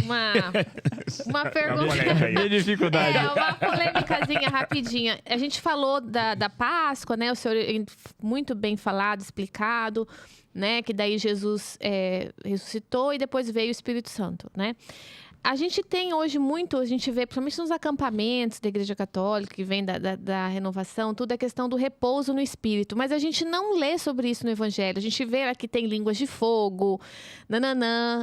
Como que a gente explica para quem pergunta pra gente essa coisa do repouso no Espírito, que é, né, você de repente der um tombo que você toma, você cai assim e fica por alguns minutos ou até horas assim em êxtase.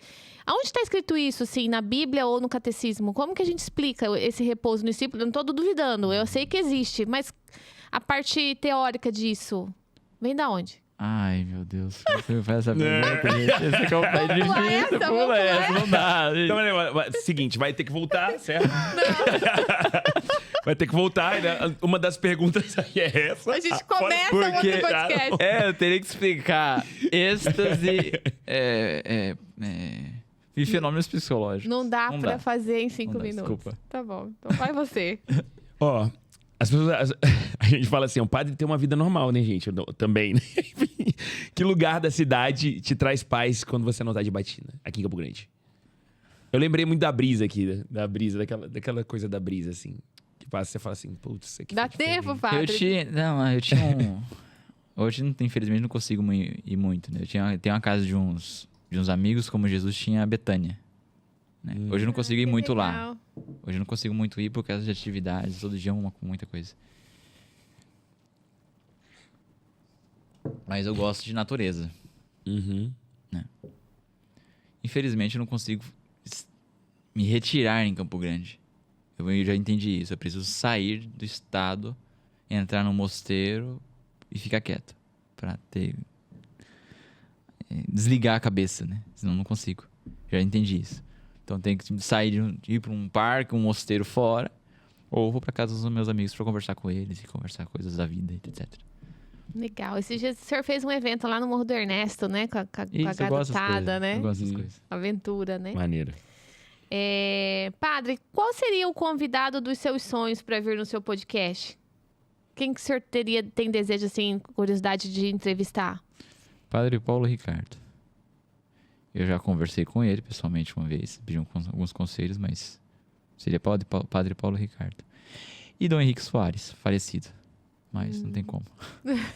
Vamos fazer chegar então, né? Gente, compartilha aí, manda pra ele, manda no Instagram, ó, falou isso aqui, ó, quer no seu podcast, Café com Padre, de repente, né? Porque, né? Qual foi o maior desafio que você já enfrentou na sua vida ou profissão? O maior desafio foi a minha mãe. É. E ainda é um desafio pra mim. Uhum. Porque eu vi minha mãe boa e atualmente vejo minha mãe doente. Uhum. Então esse foi o maior desafio pra mim. Teve o segundo desafio que foi o seminário, mas esse foi fichinha. Mas o maior desafio foi lidar com a minha mãe esquizofrênica. Foi mãe. Ela mora com o senhor? Mora comigo. Na paróquia, né? Tá.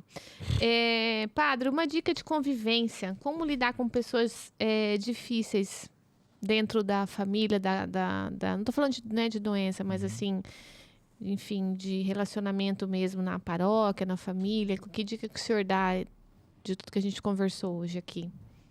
Usando a Bom, caridade. primeiramente ser muito alegre, eu diria. Porque a alegria ela contagia e toca o coração. Né? A gente não consegue suportar a convivência com uma pessoa com ranzinza, chata. A gente fala assim, a pessoa tem uma coisa contra a gente e tal. Primeira coisa é a alegria. A alegria é capaz de tocar o coração. Segundo, ter muita humildade e colocar diante de si o espelho. Porque o outro é imperfeito, tem seus erros, suas limitações, seus pecados. Pois é, eu também tenho. Né? Eu sempre penso assim, quando eu vejo o defeito do outro, isso eu tenho que trazer comigo. Quando eu vejo o defeito do outro, eu penso, Padre Alisson, e aí? E os teus defeitos? Aí isso me faz ser um pouco mais compassivo com as misérias do outro, né? Boa. Traz a compaixão, né? Exato. Da gente aceitar o nosso limite e também aceitar o limite do próximo. Legal, padre. Qual o melhor conselho que você recebeu no seminário e que você leva pro altar? Considerando que você começou a estudar mais lá, você começou a se interessar lá, enfim. Alas, tem muitos. O primeiro é em relação à batina. 2 conselhos. Recebi do Padre Sebastião e do Padre Rosinei. O Padre Sebastião me indicou Rolando Rivi, um beato, seminarista mártir. Mártir pelo sistema comunista italiano. Ele tinha uma frase que dizia assim, a batina é o sinal de que eu sou de Jesus. Durante meus 10 anos de seminário, eu carreguei essa frase comigo. E aí depois, essa é uma frase mais ou menos relacionada ao Padre Rosinei, que ele sabia que eu gostava de batina. Ele falou, meu filho, isso aí que você gosta de usar, não é uma fantasia não. Você tem que costurar na pele. Né?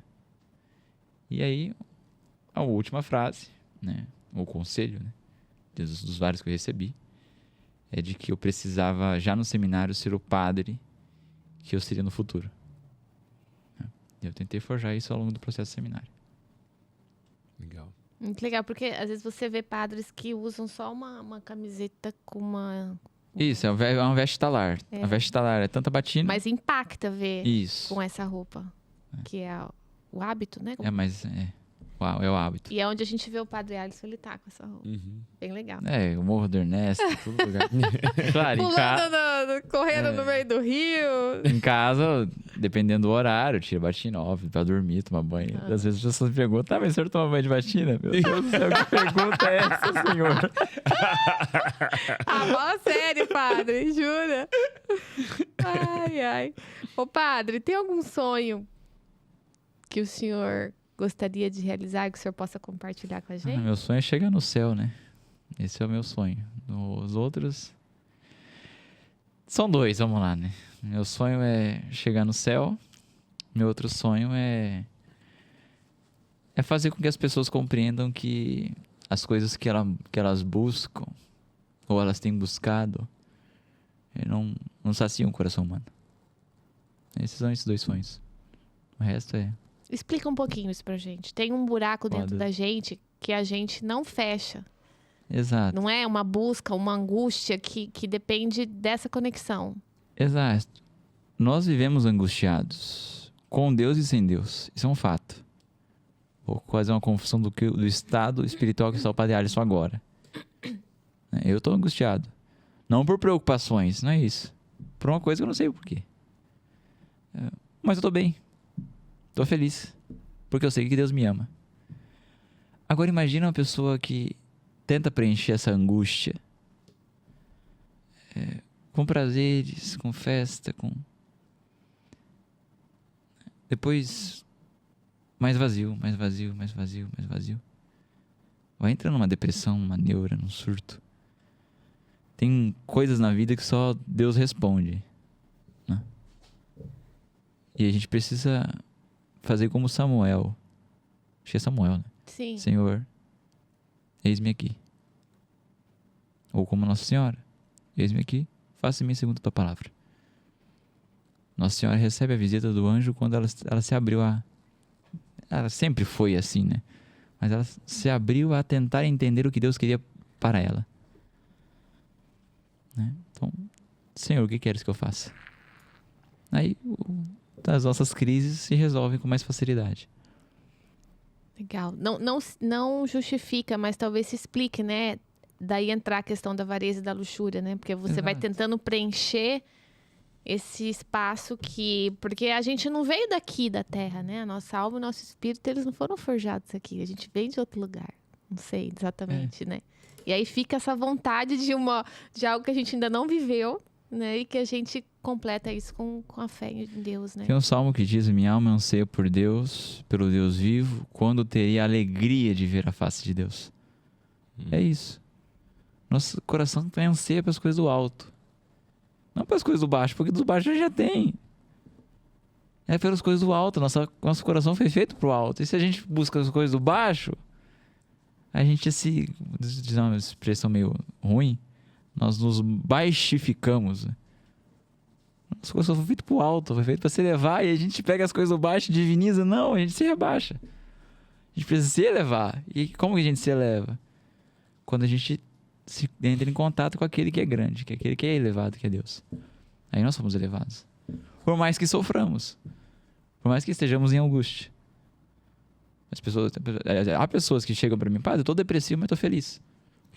Ok, é assim mesmo. É assim. Vai estar depressivo e feliz, tão tranquilo. Às vezes tem momentos que... Mas ela sabe, ela se sente amada, né? E não um amor humano propriamente, mas um amor sobrenatural.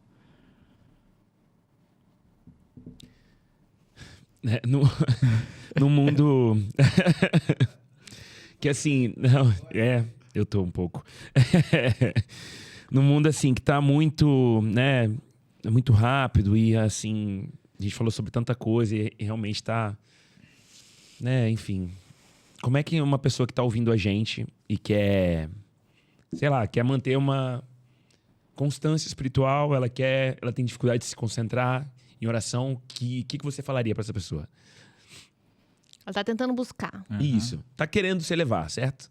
Sair desse lugar baixo. Só começa, né? Porque Deus faz o resto. As pessoas pensam que elas têm que começar voando. Uhum. Eu utilizo isso muito nas minhas homilias, né? É a dinâmica do pássaro. O pássaro não começa voando. O pássaro começa caindo. Ele tá ali, não aprendeu a voar, mas bate a asa, caiu.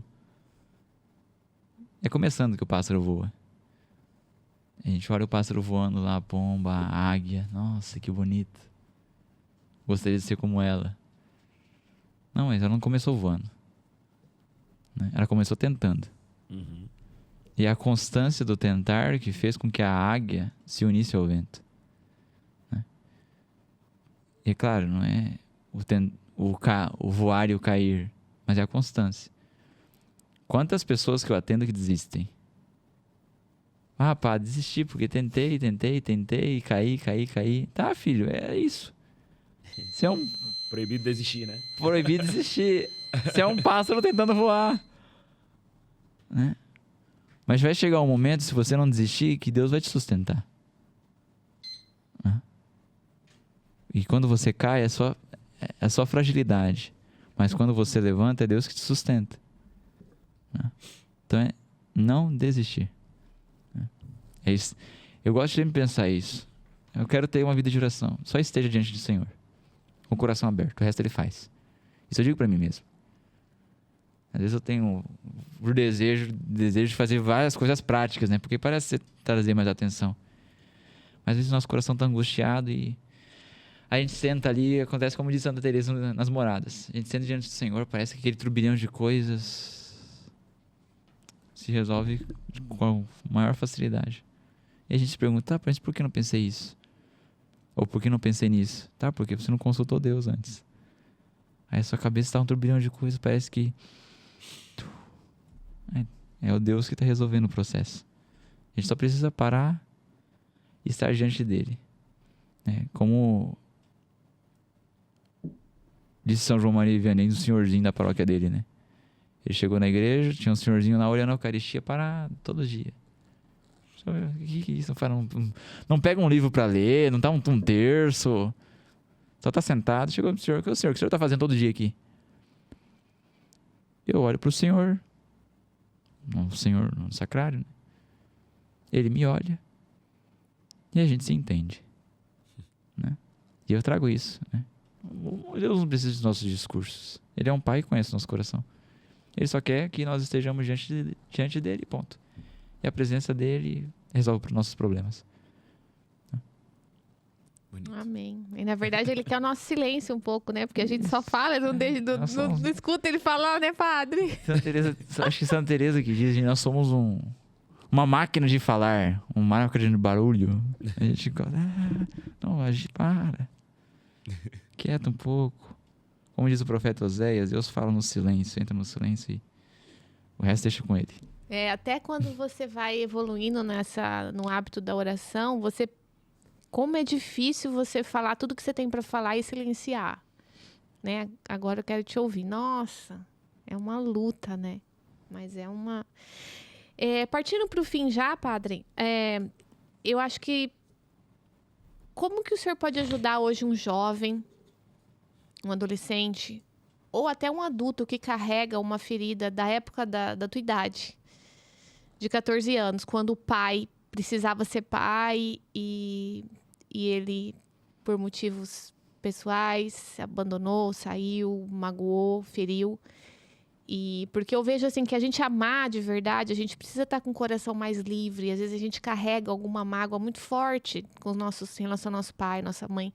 E eu vejo que o senhor, de alguma forma, o senhor já até falou que o senhor entendeu seu pai ou liberou por conta da história que você contou. Como que o senhor pode dar uma dica para esse jovem, esse adolescente, essa pessoa que ainda carrega alguma mágoa muito forte do pai dentro do perdão? Existem diversas possibilidades de resposta, mas eu trago uma comigo que eu sempre aconselho jovens, sobretudo jovens, né? Tenta fazer diferente. Porque o espírito do jovem irá acusar.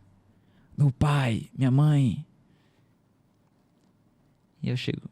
Filho, senta aqui com o padre. Seu pai errou, né? Sim, errou, porque... Sim, estamos de acordo. Ele errou. Mas vai ser você que vai mudar seu pai? Não, padre. Você consegue mudar quem? Aí ele geralmente não consegue responder, né? Eu falo, você não consegue mudar você mesmo? Consigo. Eu falei, então a mudança do pai, da tua família começa por aí. Quando você olha para os defeitos do teu pai, tua mãe, e aprende por evitação. A gente aprende por imitação, imita as virtudes. Deveríamos aprender as virtudes, imitar as virtudes das pessoas. A gente, infelizmente, imita os vícios. Não é o caso.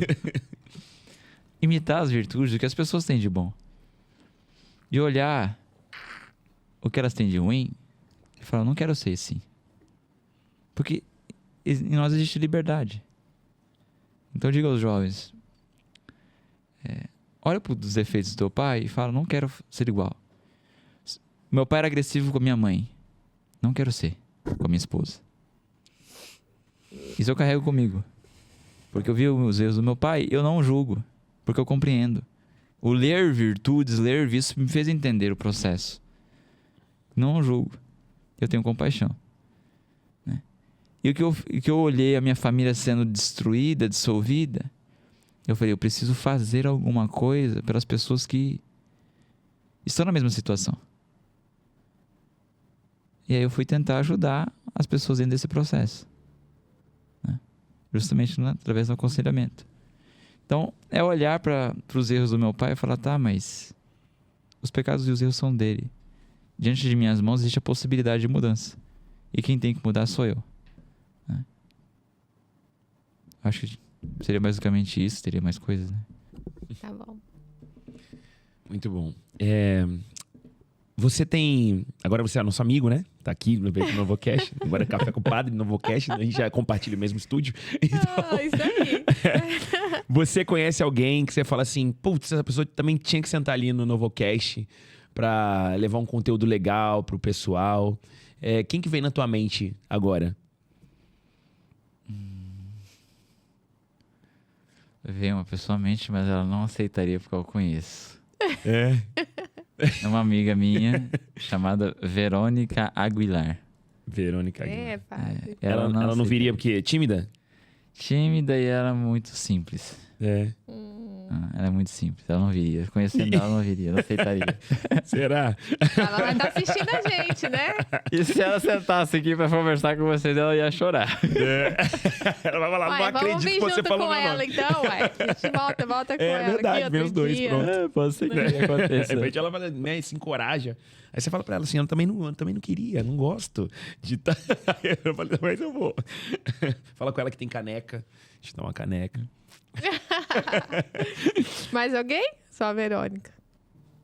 Depois o senhor pode falar comigo também, senhor. Tá, pra depois eu lembrar, falo. Tá? Partindo pro fim, esse aqui você fez? Não. Tá, não, eu vou porque fazer a como última e você falou, faz a última. Você falou do jovem, eu falei assim, não sei, talvez seja dentro, mas Não, mas se pode quiser fazer. Não, eu quero fazer uma última. Para aquele jovem também que tá assistindo a gente, aquele, enfim, adolescente, enfim. Como saber, como discernir esse chamado de Deus? O que o senhor pode dizer do que você viveu? Você falou aqui já que tinha uma inquietação, mas como é que que é tão a menina também, né, para vir para a questão da vida também, celibato. Como que eu sei que Deus está me chamando, de repente, com alguma vocação, seja sacerdotal ou para algum tipo de entrega, movimento da igreja? Que dica que o senhor dá nesse processo? Eu digo, primeiramente, para o jovem, né? Ouse desafiar-se. Já que o jovem gosta de desafio, ouse desafiar-se. Porque a única coisa que geralmente os jovens têm em mente é, eu quero ter um sucesso profissional. Tá. Sucesso profissional não é vocação. Vocação basicamente são duas: vida consagrada e vocação familiar. Né? Eu começaria pela primeira, perdão. Antes de você pensar em ter uma namorada ou um namorado, coloque-se justamente essa pergunta diante de si. Eu não sou chamado a ser padre ou a ser uma freira, uma consagrada? Por que eu digo isso geralmente para os jovens? Porque o me relacionar com outro gera um vínculo afetivo. Vocês sabem o que eu estou falando, né? É um compromisso de estar ali, corresponder, sair. E o terminar um relacionamento pode gerar uma decepção, que é o que geralmente acontece. Quando você vai e faz o processo de discernimento vocacional de forma correta, você não vai decepcionar ninguém. Porque Deus é indecepcionável, porque Ele não vai ficar decepcionado com nada. Porque Deus age dentro da nossa liberdade de escolha. Ele não nos força uma vocação. A vocação é uma resposta livre. Eu quero. Não, Deus, você vai ser padre, Alisson. Eu poderia ter dito não, mas eu quis dizer sim. Então, ouse se questionar. Será que Deus não está me chamando para ser uma freira, um padre, um religioso, uma religiosa? E não só essa pergunta, é necessário se desafiar e ir lá conhecer. Porque é muito fácil eu saber o que é uma vocação familiar, porque eu vejo minha mãe, meu pai, então eu sei o que é família. E aí eu crio um modelo de família a partir desse que eu tenho. E eu não quero ter muito família, porque olha a família que está em casa, né? A gente entende um pouco isso. Você precisa ter visão de religiosos e de religiosas para conseguir fazer o discernimento se essa não seria a sua vocação. E como se faz para discernir? É tendo contato. Só o contato com o padre na paróquia não resolve muita coisa, porque o padre sempre na paróquia sempre está corrido. é sempre uma missa para outra. Uhum. Como uma pessoa vai saber como que é a vida de um padre? Quando ela vai ter o padre, senta com o padre para conversar. Padre, como que é a vida de um padre? Assim, assim, assim, faz isso, atende confissão, vai no presídio, pau. Ah, legal. Você se identifica com aquilo? É dentro de um processo aí de alguns meses, talvez 1 ano, 2. Olha, não me identifiquei. Tá, talvez sua vocação seja outra. Talvez sua vocação seja casar mesmo. Teve uma menina que eu atendi espiritualmente ela um ano. Eu fui categórico com ela. Ela chegou pra mim, a gente conversou, tá, bateu um papo. Eu falei, minha filha, pelo menos aqui na nossa conversa, eu te digo com certeza absoluta, sua vocação não é religiosa, é casar. Pronto, discernimento rápido. E o Mas, jovem assim, procura o pároco dele, mas pode te dar um oizinho também no teu Instagram? se for o Pode caso? também, é difícil eu responder, mas... O seu Instagram qual que é, padre? @Padre Alisson Muriel. @pe. Ponto. Alisson Muriel. O Alisson tem Com I. um... Alisson com I. com I e o Tá. Muriel com Y. Isso. Aham. Isso. Tá vendo? Já posso trabalhar aí com as redes sociais do padre. Ó, nossa última pergunta. Olha a última Tá? mesmo. Última mesmo. Se você pudesse deixar um recado que vai aparecer pra todo mundo do mundo inteiro mesmo, não tem como escapar. Todo mundo vai ver o seu recado. Fala assim, olha, eu vou te dar um alcance infinito. Todo mundo vai ter pelo menos uma vez vai olhar seu recado. Pode não dar atenção, mas você vai entrar lá. Que recado você deixaria olhando para esta câmera aqui? Essa câmera aqui. Tá, existem questionamentos que a gente se faz na vida que as respostas que geralmente tentamos oferecer não são tão convincentes nem sequer para nós mesmos, né? Nosso coração muitas vezes tem vivido angustiado, procurando saciar o desejo do nosso coração em coisas que preenchem, mas não preenchem por completo. Às vezes é necessário durante a vida, diante dessas diversas preocupações, sobrecarga, estresse, tristeza, depressão, parar um pouco, às vezes encontrar um bom amigo, às vezes nenhum bom amigo oferece uma resposta satisfatória. Mas às vezes é necessário encontrar o melhor amigo, que é aquele que está dentro de nós e que muitas vezes nós nem sequer conversamos com ele. É necessário parar e começar um diálogo, uma conversa. E aí, aquele monólogo, né, o eu falar com aquele meu amigo que está dentro de mim, que é Deus, logo se transformará em diálogo. E aí o nosso coração que estava angustiado sentirá, né, uma paz que ele nunca sentiu. É isso. Muito bonito. Gente. Muito bonito. Muito obrigado. Muito legal. É um episódio assim pra rever. Verdade. Ver várias vezes. Somente o começo foi muito, muito profundo. O senhor passa uma paz muito grande. Tô muito feliz de te conhecer. Eu tenho um estagiário lá, eu vou mandar um beijo pra ele. Felipe, beijo pra você. Esqueceu Gosta amigo, muito, né? gosta muito de você. E quando a gente contou... Felipe o quê? Eu só conheci ele como Felipe, porque ele é estagiário novo, acabou de entrar. Mas aí eu falei que tinha um programa de podcast e falei, olha, eu vou falar com... Aí ele falou, é meu amigo, conheço. Que bonitinho, né? Enfim, tô muito feliz. Obrigado por tudo, pela entrega. Pra mim foi muito importante. Pra mim é sempre muito importante quando eu recebo papos assim de espiritualidade. É uma coisa que eu busco bastante. Pra mim é bem... É um desafio, tá? Mas eu fico muito feliz, assim, quando a gente recebe no NovoCast ou RenovoCast, não sei, a partir de agora. Mas estou muito feliz de ter te encontrado e de ter renovado aqui. Enfim, obrigado, tá, padre? Muito bom. Eu que agradeço o convite. É como eu disse no início, né? Pra mim é um pouco desafiador, embora não pareça fazer isso. Porque eu não gosto muito de falar minha vida, trazer minha vida em público, assim. Mas a necessidade pede, né? Então... Fico muito feliz, satisfeito dessa conversa. Acho que foi uma conversa muito profunda. E agradeço vocês do NovoCast, o Samuel ali que está no bastidor, a Sabrina e Verne, né, para errar o nome. Obrigado, Deus abençoe esse apostolado de vocês, que com certeza tem sido muito fecundo, tem tocado a vida de muitas pessoas, como vocês disseram no início do programa, né? Sempre vem alguém aqui e acaba falando de Deus, colocando, abrindo a vida. Eu acho que isso é importante, né? A gente tem uma riqueza dentro do nosso coração que as outras pessoas também precisam, né?